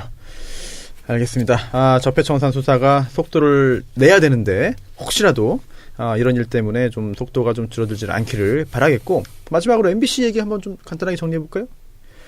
김재철 전 사장이 검찰 조사를 받았습니다. 그리고 또 들어가면서 이런 말도 했죠. MBC는 뭐 장악될 수도 없고 장악되지도 않았다. 그런 취지의 말을 했었죠. 자기 목숨을 걸고 지키겠다고 했잖아. 어떡하려고. 목숨 몇 개 되는가 보네요. 예. 그래서 검찰에서는 오늘 조사한 결과 이제 그 후에 구속영장을 청구하겠다는 방침을 밝혔습니다. 그렇다면 네. 김재철 전 사장의 이제 앞으로의 운명도 곧 결정이 될 것 같아요. 김재철 사장은 네. 이름이 재철이잖아요. 네. 재철이 잘해야 됩니다. 이번에. 세 번 채우고 지금 세 번 네 번째 하는 채우셨는데 거니까 네. 김장철이 제철이다 그런 줄 알았습니다. 다섯 저거 할 번째잖아요, 거예요, 안 할 지금. 거예요? 저는 처음입니다. 근데 이게 MBC가 이렇게 되면 좀 좋아지겠죠? 정상화 되겠죠 이제. 그래서 시간 네. 없어 이제 이거 그래요. 네, 사장님 힘내세요. 한번 네. 해드릴까요? 사실 그 손혜원 의원님께서 적폐청산에 대해 누구보다 관심 많지만 사실은 저희가 시간을 좀 할애를 좀 해야 되는 게 있어가지고 그랬습니다. 전병헌 전 의원, 아. 이자 전병헌 정무수석 비서관, 네. 일간지에 기사가 나왔고, 거기에 대해서 나는 뭐 불법에 관여한 바 없다라고 하는 그런 해명 메시지를 기자들에게 쫙 돌리기도 했습니다. 저도 뭐 이제 간접적으로 받았는데, 그 부분에 대해서 혹시 뭐 정치권에서 들리는 이야기들이 좀 있나요? 저는 사실은 뭐 그분하고 뭐 같이 일을 해본 적도 없고 잘 모르는데 네. 이제 이번에 국감에서 사실은 그 여명수 위원장이 이제 전에도 제가 좀 알았었는데 이제 저한테 와서 네. 자기가 밝힐 게 있는데 아무도 상대를 안 해준다는 거예요. 아무도라는 게 뭐 무슨 상대? 의원들이. 다른 의원들이. 자기가 하고 싶은 얘기들이 있는데 이제 다들 그 게임 관련되는 부분에서 이제 뭔가 게임 업체들이 너무 전방위적으로 로비를 하니까 네. 이제 다들 그 얘기를 하고 싶어 하지 않는다는 거예요. 음. 그래서 이제 뭐냐 그랬더니 이제 이 확률형 아이템에 대해서 하는 얘기예요. 네. 그러니까 그 규제를 해야 되는데 지금 모바일에서 규제를 하지 않기 때문에 아이들한테 이게 노출이 돼 있어서 위험하니까. 네. 근데 여러 가지 얘기들을 하는데 저는 그 확률형 아이템 얘기만 제가 딱 골랐어요. 네. 그래서 그거를 질의를 한 거예요. 네. 그걸 질의를 했는데도 반응들이 뭐 굉장해요. 이 게임 유저들 중에서는 맞다, 좋다라고 하는 사람들과 또 네가 뭘 알고 그런 얘기를 하느냐라는 이 얘기들이 이제 반반 이렇게 갈렸는데 네. 그 뒤에 이제 사실은 이거는 단독인데 네. 여명석 위원장이 네. 여기에 관련이 된 사람들이 있는데 이 사람들을 이름을 자기가 까겠다는 거예요. 오. 네. 그 제가 안 했어요. 그런데 벼랑간 유성엽 위원장이 그걸 예. 물은 거예요. 아하. 다 같이 지난번에. 네. 그래갖고 이 양반이 그 얘기를 쏟아내기 시작한 거예요. 흥분 저는 상태에서. 너무 깜짝 놀랐어요. 방언처럼 막 쏟아졌잖아. 왜냐하면 네. 저는 거기까지는 못하겠더라고요. 아. 그 질의를 못하겠더라고요. 예, 왜냐하면은 정확하지도 않고. 네. 그리고 이 친구가 하고 싶은 얘기들이 너무 장황해요. 그래서 저는 확률형 아이템 하나만 딱 하고 나서 그 다음에 손을 뗐거든요. 네. 근데 이제 이것이 쏟아지면서 그 전병헌 의원의 그 전 비서관에 대한 얘기인데 이 양반이 자꾸 그것을 계속 그 친척이란 얘기를 하는 거예요. 이종사촌이라나 뭐 이모아들이라나 이렇게 얘기를 하는데 사실은 그 여명수 위원장이 잘못한 거는 뭐냐면 그냥 비서관이라고만 얘기해도 되는데 사실관계 몇 개 틀린 게 굳이 있었어. 그 친척이라는 얘기 때문에 이제 뭔가 꼬투리를 잡힌 거죠. 그래서 본인이 지금 어떻게 생각하는지 저는 모르겠습니다. 그런데 이제 고소를 당했죠. 그런데 그날 그 있었던 날 밤에 그 다음날 새벽에 국회의원들한테 쭉 그 전병헌 전 의원이 이제 쭉 그 문자를 보내서 해명하더라고요. 그래서 장문이었죠. 아주 장문. 네. 그래서 저는 뭐 이게 누가 맞을지는 알 수 없는 거잖아요. 근데 그때 여명수 그 위원장이 노린 게 전병헌 의원이 아니고요. 그 비서관이었다고요. 비서관이 다니면서 이러고 다닌다라는 거예요. 그리고 네. 비서관이 다니면서 내 뒤에는 뭐 막강한 그 힘이 있다라고 이렇게 하고 다닌다라는 얘기였었는데 이제 이 양반이 나서서 자기 이름이 나오니까 그랬는지 이제 뭐 틀렸다라는 거지 거짓이다라는 게 아마도 친척이 아니었다면 거짓인 거죠. 이제 그런 얘기들이 나왔었는데 오늘 지금 벼랑간 무슨 롯데 쇼핑 얘기가 나온 거예요. 그래서 네. 저는 이게 지금 무슨 얘기인가 하고 아까부터 이렇게 쭉 보는데 별개의 건이죠. 별개의 게임과는. 건이죠. 그런데 이게 아마도 조사가 되고 있었는지 이 검찰이 지금 여기를 이거 옛날에 조사를 해놓은 것에다가 아마도 지금 그 윤모라는 그 비서관의 그 행동이라든지 이 사람의 그 뭔가 이 증거를 잡았겠죠. 체포가 된 상태죠. 예, 지금? 잡았으니까 체포를 했겠죠. 네. 이제 이러고 나오는데 지금 실시간 1위로 계속 이제 전병헌이라는 아직도요? 분이 올라가 있는데 이분이 이제 뭐 자기는 전혀 어처구니 없는 일이라고 이렇게 얘기를 하시는데 제가 보기엔 뭐 그냥 봐야겠죠. 어떻게 된 건지. 이 정 의원님 얘기 한마디 해주시죠. e스포츠 관련된 일을 했던 분으로서. 아니 저도 e스포츠를 했고 그다음에 제가 낙선을 18대 때 하고 나서 전병헌 의원이 이어받아서 한 것 같아요. 근데 17대 때는 제가 열심히 했죠. e스포츠 진흥법안도 제가 재정법을 내고 그리고 그때까지는 별게 없었어요. 그리고 그때까지는 잘 됐어요. 비교적. e스포츠. 그때 펜텍 그 사장이 회장하고 그랬었거든요. 그런데 저는 국회의원이 회장할 줄은 몰랐어요, 저는. 근데 그 회장, 그 국제기구 그 회장은 지금까지도 그냥 겸직을 하고 있었다 하더라고요. 오늘 권은희 의원께서 그래요? 그 질의를 했는데, 뭐 그거 뭐 임종석 실장이 해도 된다고 그래서 했다고 이렇게 얘기를 하는데, 본인이 뭐 거기에 대해서 애정이 많고, 뭐 뭐 병헌이라고. 근데 네. 이제 이런 거는, 뭐 수사가 진행이 될 거니까 우리가 뭐 추측해서 얘기할 필요는 없을 것 같아요. 저도 그렇게 생각합니다. 이건 뭐, 네. 이게 뭐 예민한 것이고, 예. 실제로 두고 봐야 되니까. 혹시 또 마포구 관련해서 아니 마포가 박정희를 좋아합니까? 안 좋아합니다. 근데 왜 이런 얘기 나오죠 계속? 이게 시민의 땅에 친일 독재자 동상 어림없다. 원조 적폐. 박정희 동상 반대. 아니 마포구에 박정희 동상 4m짜리 세운다는 얘기 나옵니다. 이게 뭡니까 이제 이게? 집회가 예정돼 있답니다. 반대 집회요? 예. 민족문제연구소 주최로요. 11월 13일 월요일 오전 10시 상암동 박정희 기념관 앞에서 있다고 그러는데요. 손혜원 의원실에서도 뭐 준비하고 있는 게 있다면서요? 우리가 이게 이제 이 소식이 나오는 걸 보고 뭐 난리가 났어요. 저한테도 뭐 쪽지 오고 상암동에 박정희 기념관에 그 동상이 있는데 무슨 일이냐 해서 제가 서울시를 통해서 알아봤습니다. 누가 세운다는 겁니까 일단? 박정희 기념관 측에서 박정희 기념 사업회인가요 그러면? 사업회. 그렇죠. 그래서 근데 보니까 이게 이제 2001년에 고건시장 시절에 김대중 대통령께서 약속을 해서 그것을 거기다가 해준 거예요. 그 박정희 기념관을 건립 지원을 했죠. 그 대선 공약에 있었고 그것에 기초해서 시작된 일이었는데 이 상암동이 개발되면서 이제 무상으로 사용할 수 있도록 협약서를 만드는 것으로 시작해서 여러 과정이 거쳐왔는데 이게 중요한 것은 지금 박정희 기념관이 상암동 택지 개발 지구에 들어있거든요. 그래서 이 서울시 조례를 따라서 일을 해야 돼요. 그런데 서울시에는 서울특별시 동상기념비 조형물의 건립 및 관리 기준 등에 관한 조례가 있어요. 그래서 거기에 따라서 공공용지에 조형물을 세우는 것은 서울시가 관리하고 있거든요. 그래서 이 조례 8조에 따르면은 동상을 세우려면 건립 인가 신청을 해야 돼요. 그다음에는 구조에 어디예요? 따라서 구에. 서울시에. 그렇죠. 서울시에. 아, 구시에. 예. 구조에 따라서 서울특별시가 동상기념비 조형물 심의위원회에 인가를 받아야 하는 사항입니다. 아하. 근데 그걸 받지 않고 그냥 세우려고 했던 거죠. 그래서 저희가 이제 일단은 그것을 받으라고 서울시에다가 이제 얘기를 했고 그쪽에서 거기서 저지를 하면 되겠구만요. 그래서 이제 박정희 기념관 측은 서울시 조례에 대한 아무런 지식 없이 무조건 일을 저지르려 했던 거죠. 이걸 홀드를 했습니다, 우리가. 그래서 우리 의원실에서 기념관 측과 이제 통화를 하려고 했더니 전화를 안 받아요. 그렇지만 제가 보기에는 시민의 동의도 없이 서울 시내 한복판에 마음대로 세우는 일은 결코 없을 겁니다. 그런데 이것이 김대중 대통령이 대선 공약을 통해서 해준 거기 때문에 이 사람들이 적법한 절차를 거쳐서 만약에 한다면 또 굳이 막을 수 있는 길도 없습니다. 그러나 저희가 일단 예의주시하면서 이것을 지켜볼 네. 생각입니다. 추가 설명드리면 네. 이 동상은 원래 광화문에 세우려고 그랬대요.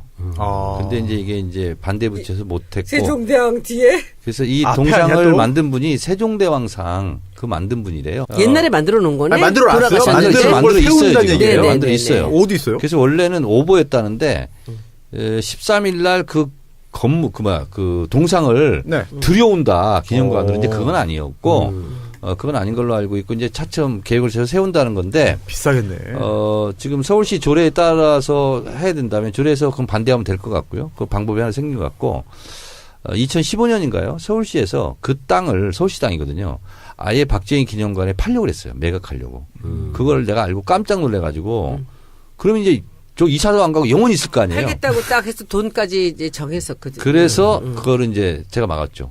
절대 안 된다고. 국감 때. 그 세종대왕을 이제 그 지신 분, 이거 조각을 하신 분이 김영원 활동비? 조각가라는데요. 아, 그러면은 세종대왕 하신 분이구나.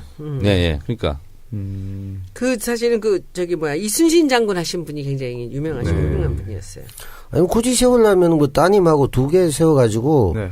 그 박정희는 저 가슴에 구멍 하나 내고 따님은 저 쇠고랑 하나 이 해가지고 동상이 독재를 하면 박정희 이렇게 된다는 타산지석으로 삼으면 박정희 좋지 탄생 않을까. 100돌 반면교사인가? 기념 사업 추진위원회라는 단체에서 기증받은 것이래요. 예. 그럼 백돌이면은 이미 최근에 만들어진 거네. 네. 만들어서 누가 준 건데 여기 놀 데가 없어. 거기다 갖다 놓으려고 그랬지. 지하 창고에 광화문에 보관하다가 세우려다가 못 세우고 이제 일리 오는 거죠. 또 밀려오는 거지 뭐. 하여튼 결국- 서울시 조례에서 막는 수밖에 없겠네요. 네. 결국 구미 상모동으로까지 쫓겨 내려오지 않을까. 시장 계신 동안이야 뭐 쉽지 않게. 그걸 알겠습니다. 만들었구나. 벌써. 이미 다 됐군요. 그래놓고서 이제 자기네가 네. 세우려고 그래. 일단 그 마포에 연고를 둔 두 분이 계시니까 잘 좀 시민의 뜻을 잘 반영해서 좋은 결과 좀 내주시기를 근데 그거 부탁드리겠습니다. 갖다 세우면 무슨 꼴을 당할지 모르는데 그걸 이렇게 아우. 세운다는 생각을 어떻게. 그러니까요. 근데 사실 그게 올 때 갈 데가 없네요. 그러니까요. 그건 뭐 그쪽 사정인 그 거 아니에요? 표지석도 그 막 낙하 뿌려가지고 네네. 그것도 이제 뭐 그랬는데 네. 가려놨는데 아직도 그 가려놨네. 물레공원에도 또 박정희 그 동상 있잖아요. 그것도 막 근데 낙하치라고. 왜 여기저기다가 왜 그렇게 기념관을 만들어놔요? 아무도 가지도 않는데. 그냥 무슨 생가라든가 이런 데 세워놓으면 되죠. 한번 가볼까? 어디를? 기념관? 도대체 뭘 해놨나? 기념관 아무것도 없어요. 궁금해요 정말. 사람도 아니, 안 왔다 안 갔다 가. 하고. 자주 지나가는 길이에요. 방송국 그냥 앞이어가지고. 그러니까 박정희 기념관도 바보야. 저 어린이 도서관으로 함께 원래 사용하기로 했거든. 하기로 했어요. 내놓기로 했어요. 그러면 사람들 아, 왔다 내놔요? 갔다 하고 좋잖아요. 2층 다 내놓기로 했는데 지금 또 저렇게 깜깜 소식으로 있네. 정권 그래요? 바꾸고 나서 제 친구 남편의 제일 절친한 친구야. 지금 누가요? 그 좌승희라는 분. 음. 그분이 지금 그분 좀 유명한 분 아니에요? 유명한 분이지. 네. 그렇죠. 그래서 이제 제가 딱 힘좀 써주세요. 정권 바꾸자마자 제가 이제 어연락드리고 찾아갔어요. 이런 사례도 어떻게 하실 있었거든요. 겁니까? 대구에 네네. 도심에 제가 2012년 대선 전에 박근혜 생가를 찾겠다고 네. 막 건축용 폴대를 들고 막 쇼를 하면서 다니고 찾아요. 어. 그게 파리바게뜨 뒤쪽 건물이야. 네. 그 요지점입니다. 네. 하고 내가 얘기를 해요. 네. 그러고 나서 당선이 됐잖아. 네. 당선되니까 대구시가 갑자기 거기다 뭘 비석 같은 걸 세우고 이제 출생지 생가라고 딱 적어요. 그런데 이번에 국정농단 되고 나서 많은 시민단체들 가서 심심하면 가서 락카치를 하는 거야. 심심하면 낙서를 하고 결국은 그 해당 관청이 중구청인데 네. 이쪽이 좀 틀어진 것도 있어요. 대구 그 서문시장 그 화재 났을 때 네. 권영진 시장하고 윤순영 중구청장이 있는데 네. 박근혜 대통령 오면서 쌩 까고 갔거든. 친박 단체만 부르고 현직 시장과 중구청장을 아웃시켜 버렸어요. 전문 용어를 그래서 이렇게 쓰시네. 자기들도 이제 싫어하는 부분이 있는데 네. 어쨌든 그러다 보니까 중구청도 네. 속수무책으로 하다가 이제는 그걸 없애버렸어요. 그러니까 이게 국민의 여론이라는 게 그만큼 중요하기 때문에 마포가 만만한 동네가 아니잖아요. 이 두 분이 네. 계시고 아마 여론에 떠밀려서 결국 시도하다가 좀 불발도 거치지 않을까 저는 그렇게 봅니다. 근데 이제 갔다가 저 사람들이 무식하게 또 세워놓으면 이제 그 다음에 이제 감당 못할 일이 벌어지고. 그렇죠. 그렇죠. 매일 낙하로 장난치면 네. 그뭐 설치 미수로 나면 어떡할 거예요. 사건이 커지기 전에 일이 커지기 전에 좀 미리 좀 조치를 취하면 근데 좋겠다는 지금 올 생각이 때 갈 데가 드네요. 없어진 거야 그게. 그건 어디 저쪽이 저기 뭐 모르겠어요. 구미에다 네. 갖다 세우면 될 텐데. 그러니까요. 정보도 와야 돼요. 녹여도 되고. 예. 남유진이 있으니까 네. 고민이 가능할 거예요. 세상을 바꾸는 정치조사 팟캐스트 정치 알아야 바꾼다. 132번째 한지 방송이었고요. 건너뛰고 오니까 반갑네요. 그래요? 네. 저희도 반갑습니다. 네. 청취자분들도 다들 반가워하시지 않았을까 생각이 들고요. 오늘 방송 여기서 마치겠습니다. 청취해주신 여러분께 감사드리고요. 네, 저희는 수고하셨습니다. 다음 주에 다시 돌아오겠습니다. 수고하셨습니다. 감사합니다. 네, 감사합니다. 고맙습니다. If I could change.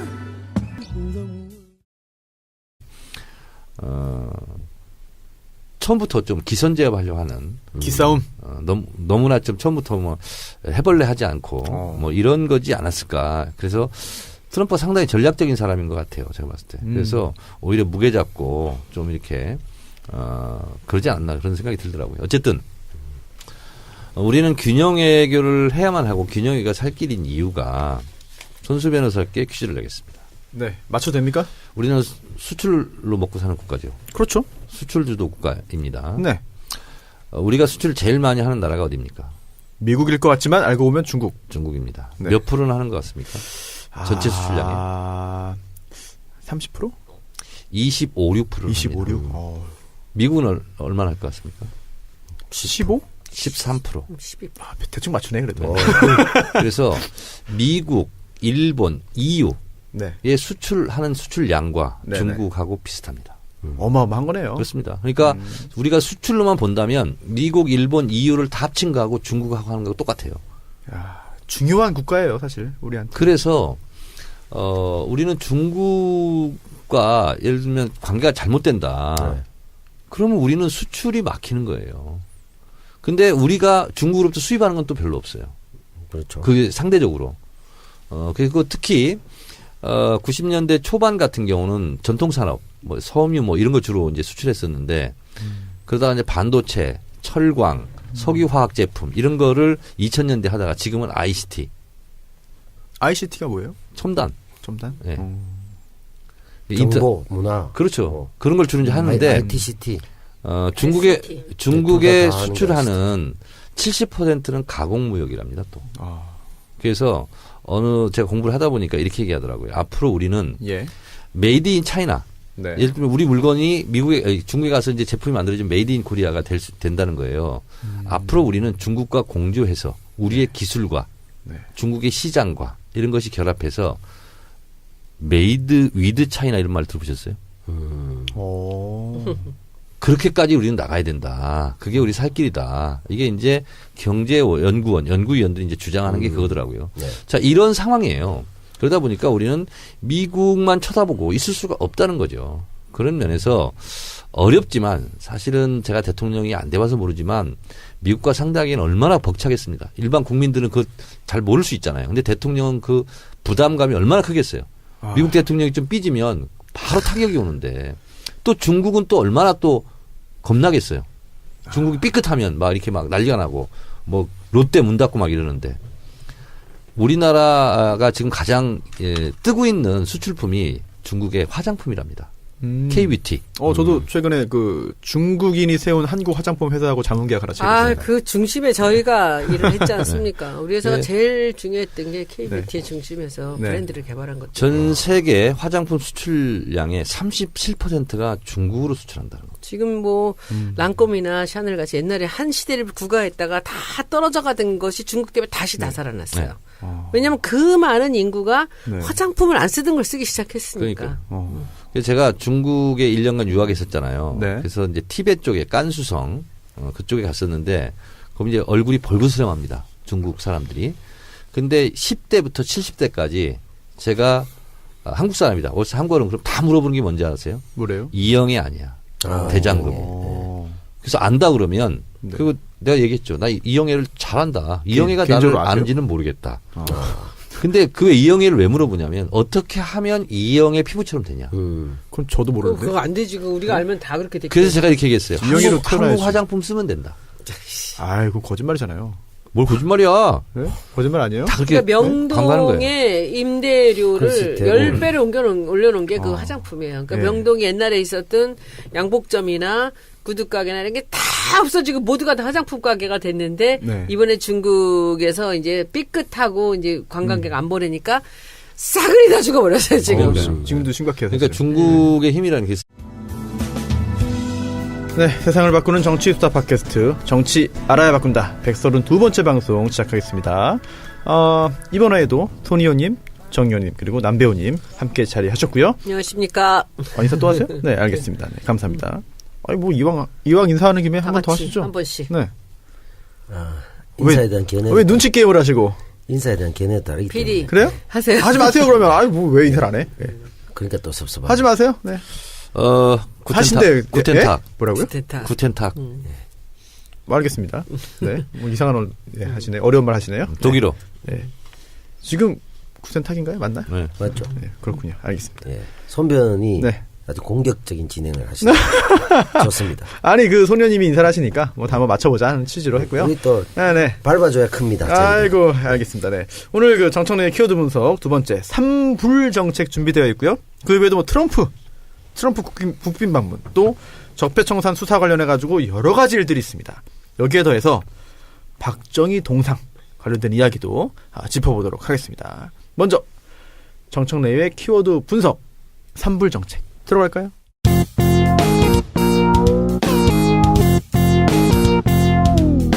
정청래 키워드 분석.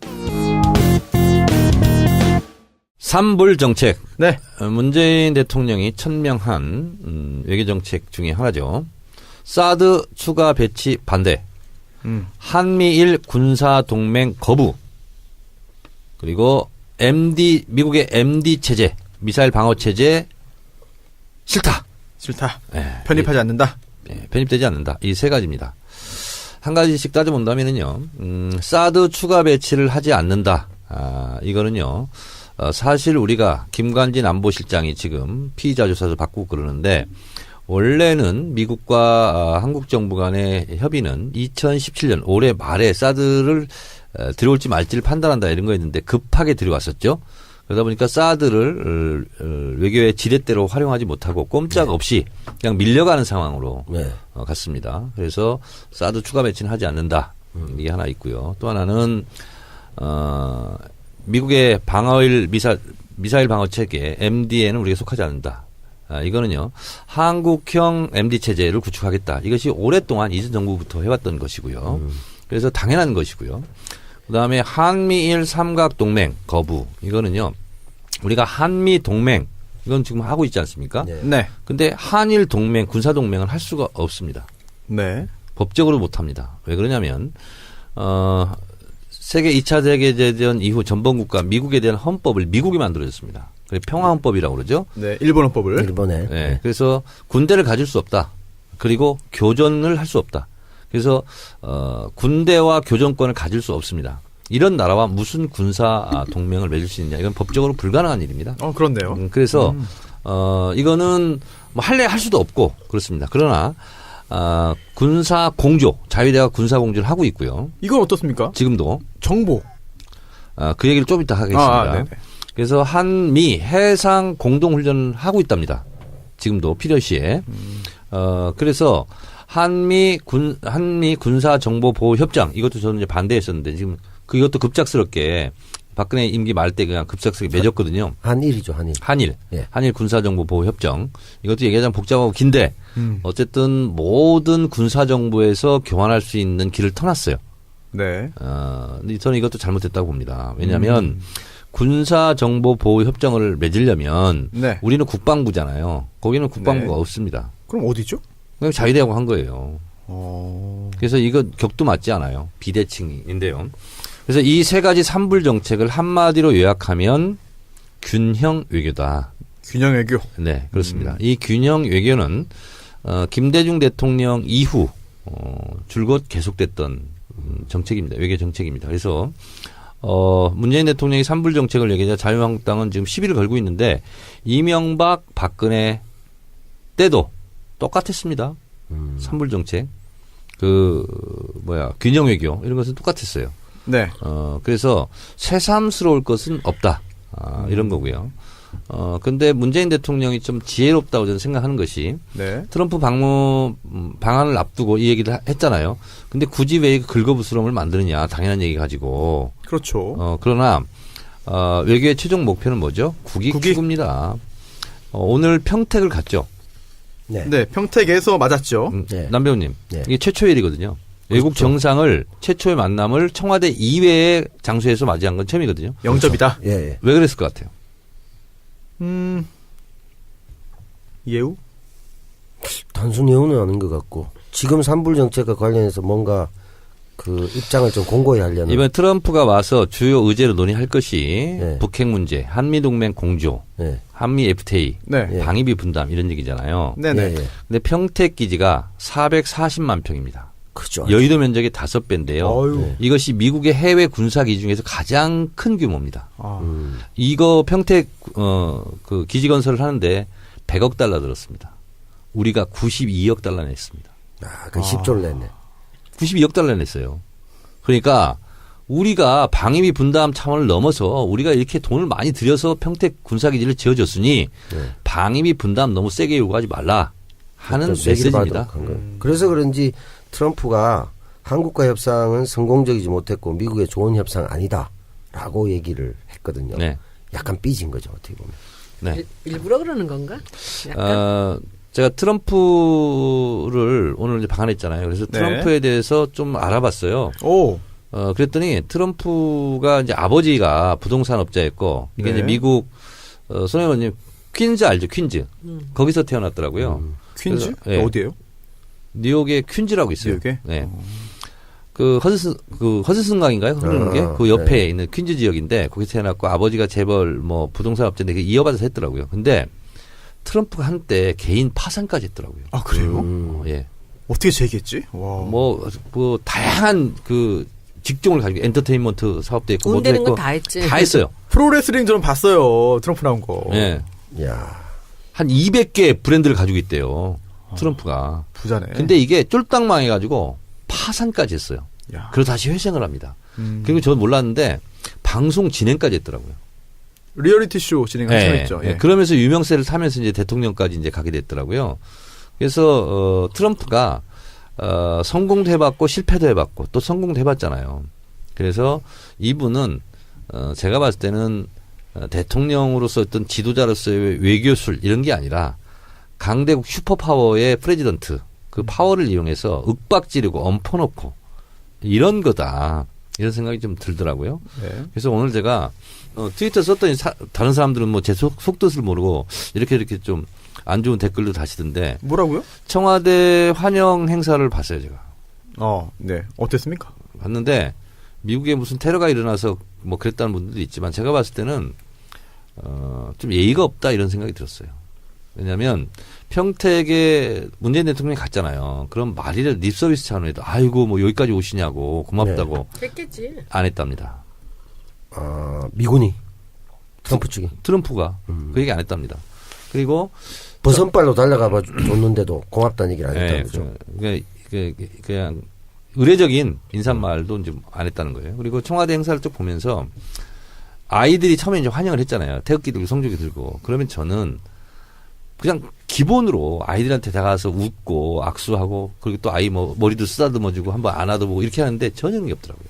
트럼프니까 정청래가 아니고 트럼프니까. 무뚝뚝하더라고요. 근데 저분이 왜 저런 표정으로 웃음기 없는 표정으로 그 일관되게 행사를 참여할까? 저는 제가 틀릴 수도 있습니다. 이번에 한국을 방문한 것은 본인도 실리 외교이지 않습니까? 저는 무기 판매 이것이 가장 크다고 보고 그래서 한미일 공조 뭐 얘기하고 그럴 텐데 셉니다. 그래서 이번 트럼프 방안을 우리 계기로 해서 과연 우리의 외교의 방향은 무엇이어야 되고 그리고 균형 외교라는 것이 뭐 보태지도 않고 빼지도 않고 딱 맞는 말이거든요. 그래서 다자의 외교까지. 그렇습니다. 그래서 한 번쯤은 우리의 외교 이것이 근데 김대중 대통령 이후로 쭉 나왔던 거고요. 이게 이제 노무현 대통령 때는 동북아 물류 중심 국가, 동북아 균형자론 이것이 이제 균형 외교랑 같은 거거든요.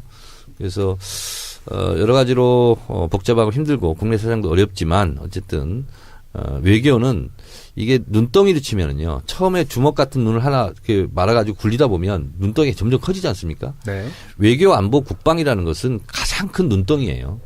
우리 국내적으로 좀 절약하고 뭐 허리띠 졸라매고 좀 뭐 하고 하면 뭐 합니까? 외교, 안보, 국방에서 한 번씩 펑펑 터지면 네. 이것은 굉장히 큰 눈덩이이기 때문에 이 외교, 안보, 국방을 잘해야 된다. 그런 면에서 저는 문재인 대통령을 제가 뭐 무조건 좋아하고 네. 그런 차원을 떠나서 네. 균형 외교로 네. 이렇게 외교 중심을 잡았다는 것은 대단히 네. 오늘 평가할 만하다. 옳은 방향이다? 외신 평가들이 오늘 굉장히 좋은 게 그중에 굉장히 특기할 예. 만한 사실이 뭐래요? 문재인이 트럼프를 잘 다룬다. 다룬다? 얘기예요. 영어 단어가 뭐였습니까? 다룬다. 모르지. 뭐야? ICT 딜 모르는 사람. 딜 위드 디리드? 트리트. 트리트. 그런 소리 하지 맨투맨 마라. 종합용어. 그렇지. 예. 오늘 저거 나오면은 저 손수호 변호사가 ICT가 뭔지 네. 몰라서 물었다. 네. 정보통신기술. ICT. 케어는 안 될까? 트럼프 케어. 케어? 아니야. 근데 케어, 트럼프를- 그런 말 하면 안 돼. 트럼프 잘 케어는 돌보기. 굉장히 광범위하게 이렇게 광의가 많아요. 근데 제가 보기에는 이제 문재인이라는 사람이 갖고 있는 그런 덕목 중에서 이렇게 자기 속마음을 잘 보여주질 않아요. 예스는 잘하는데 노를 안 해요. 그러니까 그것이 사실은 외교나 이 정치가로서는 굉장히 기가 막힌 일이죠. 네. 되게 반대인 경우들이 많거든요. 예스는 잘 안 하면서 노를 잘하는 사람들이 있는데 이 양반이 아닐 때는 대답을 안 하는 건 노예요. 근데 예스는 금방 해요. 근데 네. 지금 오늘도 보면은 이제 트럼프도 사실 어렵죠. 트럼프가 안 어렵겠어요? 국민들이 촛불 켜가지고 대통령을 만들어 놨으니 정말 5천만 국민 전체를 다 상대하는 거 아닙니까? 근데 아베하고는 둘이 골프 치면서 난리를 치면서 이렇게 둘이 이렇게 찍딱짝꿍에 맞고 편하단 말이죠. 그러니까 문 대통령 같은 사람은 딱 자기하고 손바닥을 부딪히면서 뭔가 이렇게 그렇게 뭐 같이 팍 통하는 사람은 아닌데 이 사람이 지금 국민들한테 대한 인기도라든지 이걸 박근혜를 그냥 탄핵시키고 네. 들어온 이 국민의 힘이라는 것이 문재인한테 있기 때문에 그게 두려운 거죠. 아니, 국내 지지도 따지면은 문재인 대통령이 트럼프보다 한 3배 높지 않아요? 훨씬 높죠. 비교도 안 되지. 4배인가? 그러니까 그럼에도 불구하고 트럼프한테 예우를 갖춰서 해달라라는 식으로 이렇게 하면서 국민들을 사실 좌지우지 지금 하고 있거든요. 문 대통령이. 근데 그런 상황에서 왔는데 골프도 안 치지. 근데 오늘은 저는 굉장히 잘한 것 같다는 생각이 네네. 드는 게 우리 대통령이 딱 적당하게 치우치지 않는, 우리가 절대로 양보하지 않는 그런 뭔가 중심을 잡아 보였다는 것이 저는 되게 좋았던 것 같아요. 그리고 아마 앞으로도 그런 면에서는 계속 우리 정청래 의원께서 걱정하시고 하는 그런 부분들 전 잘할 거라고 생각합니다. 오늘 10분 동안의 단독 정상회담이 있었고요. 그 후에 또 이제 강요들이 배속한 그런 확대 정상회담까지 있었고, 총 3차례죠 오늘? 3차례의 정상회담이 이제 예정되어 있었는데요. 중요한 게 사실 뭐 형식도 굉장히 중요합니다만 구체적으로 어떤 내용이 오갈 것이며 또 오갔으며 또 그게 그동안의 뭐 공감대를 다시 한번 이제 재확인하는 것도 중요하겠습니다만 새로운 그런 그 내용들도 들어있지 않을까라는 뭐 기대가 있는데 정 의원님 어떻습니까? 보통 이렇게 정상회담 하게 되면 사전에 의제나 내용 같은 걸 다 조율을 해서 확인하는 차원으로 진행하나요? 당연하죠. 그럼 깜짝 뭐 놀랄만한 그런 내용이 나올 가능성은 좀 별로 없어 보이네요. 정상회담이라는 것 자체가 미리 이제 공통적으로 합의할 수 있는 거 있잖아요. 이런 네. 것을 대체적으로 다 실무선에서 합의해놓고 실무선 어느 정도예요? 외교부 장관, 국무부 장관 선인가요? 그렇습니다. 뭐 청와대 뭐 안보실장 뭐 이런 분들. 그래서 사실은 사인하는 행위죠. 네. 그렇게 보는데 지금 기자회견한 걸 보니까 북한 한미동맹을 뭐 했네요. 굳건히 한다 네. 뭐 이렇게 하면서 뭐 무력을 사용하는 일이 없기를 바란다 이렇게 이제 엄포를 좀 놨군요. 누가요? 트럼프가 트럼프가? 북에 대해서. 트럼프가 북에 대해서? 네. 그 정도 수위면 사실은 뭐 아주 도발적인 그런 얘기는 아니네요. 표현 자체가. 그렇습니다. 그러니까 이게 트럼프가 이번에 오면서 평택기지에서 얘기했지 않습니까? 네. 미국 장병들을 향해서 미국 내 일자리를 만들러 나는 왔다. 그게 가장 중요한 목표다. 이렇게 그냥 가감없이 얘기를 해줬어요. 네. 얘기했는데 트럼프는 딱 그거예요. 한미 FTA 박차를 가해서 무역수지 적자를 개선하겠다. 이런 거 하나 하고 또 첨단 무기 빨리 사라. 네. 뭐 이러려면 한반도 긴장 상태가 필요한 거죠. 필요 조건인 거죠. 근데 그래서 또 긴장 상태가 긴장이어야지 정말 그 전쟁으로 가버리면 무기 더 못 파는 거 아니에요? 그쪽도 좀 관리를 해야 되는 거 아닙니까? 더 팔죠. 걸프 전쟁이 그런가요? 예. 미국의 재래식 무기를 쏟아본 거 아니겠습니까? 재고 처리. 그렇습니다. 그런 일이 생각만 해도 끔찍하네요. 그거는 한반도에서 그런 일이 생기면 절대 안 되는 그러니까 건데. 그 총알 맞고 폭탄 맞아서 죽는 사람으로 치면 네. 참 환장할 일이죠. 그렇죠. 이라크 전쟁 쳐들어갔던 것도 미국이 네. 대량 살상용 무기 하나도 발견되지 못했잖아요. 나중에 보니까 없었죠. 그거 알고 들어갔다는 거 아니에요. 음. 그거 알고 안심하고 들어가가지고 알고 안심하고 들어갔다. 그러면 바그다드 다 폭격하고 그 다음에 가서 이제 건설을 했을 거 아니에요. 네. 미국 기업들이 다 들어가서 한 거죠. 무기 팔아서 좋고 무기 써서 좋고 실험해서 좋고 그 다음에 거기 파괴된 거 있잖아요. 미국 건설회사 들어가서 다 했잖아요. 재건설.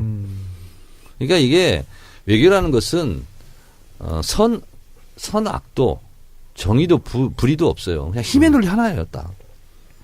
NPT 같은 경우도 마찬가지잖아요. 유엔 안보리 이사국 있잖아요. 5개국. 우리만 핵 가지고 나머지는 가지면 안 돼. 이거잖아요. 그리고 또 미국이 이스라엘, 파키스탄, 인도 여기는 핵보유국 인정해줄게. 미국이 한 거예요, 그건.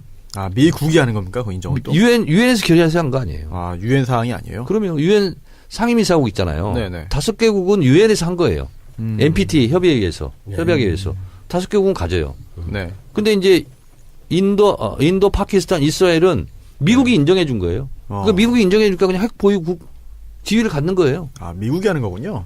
신기하네. 웃긴 거잖아요. 미국이 하는 거지 뭐. 아니 예를 들어서 우리가 마포에 살고 있어요. 네. 저는 200평 아파트에 살아요. 네. 정청래 이외에는 다 30평 이하로 살아. 그렇게 하는 거지 뭐. 그거지. 아니, 집에 뭐 총기 소지는 금지돼 있는데 네. 우리 집에는 총이 있어. 그 남들은 안 돼. 이유는 뭐야? 내가 총이 있어야 평화가 유지돼. 근데 네가 갖고 있으면 위험해. 그렇죠. 이렇게 돼버리는. 너는 불장난할 거니까. 그러니까 그렇게 돼버리는. 수령 영도론이네요. 그래서 결국은 냉엄한 국제 관계, 국제 질서는 힘의 논리다. 다른 거 없다. 힘이 정의예요. 또 하나 힘이 선이고. 다자 외교라든지 균형 외교 이런 말씀하셨는데 뭐 언론에 이런 말도 나옵니다. 옛날부터 등거리 외교. 이게 뭐 현실성이 있는 건지 정말 등거리라는 게 뭐 좀 단순화하면은 미국과 중국 사이에서 같은 거리 유지하겠다. 외교의 극중주의인가? 아무튼 그런데 이게 뭐 균형 외교라든지 다자 외교하고 약간 좀 개념이 좀 다른 건가요? 어떻게 봐야 됩니까? 등거리 외교? 우리는 그건 맞는 것 같아요. 한미 동맹이 1차적으로 제일 중요하고요. 네. 그 다음에 중국과는 전략적 동맹자 관계, 네. 전략적 우협력적 관계 이게 맞는 것 같아요. 그리고 그것은 김대중 대통령 이후로 쭉 박근혜 이명박 때까지 계속 같이 됐던 거거든요. 그래서 무엇이 중요한디 그러면 역시 한미 동맹일 수밖에 없다. 네. 그것이 미국이 싫든 좋든 간에. 그럼 등거리는 아닌 거네요?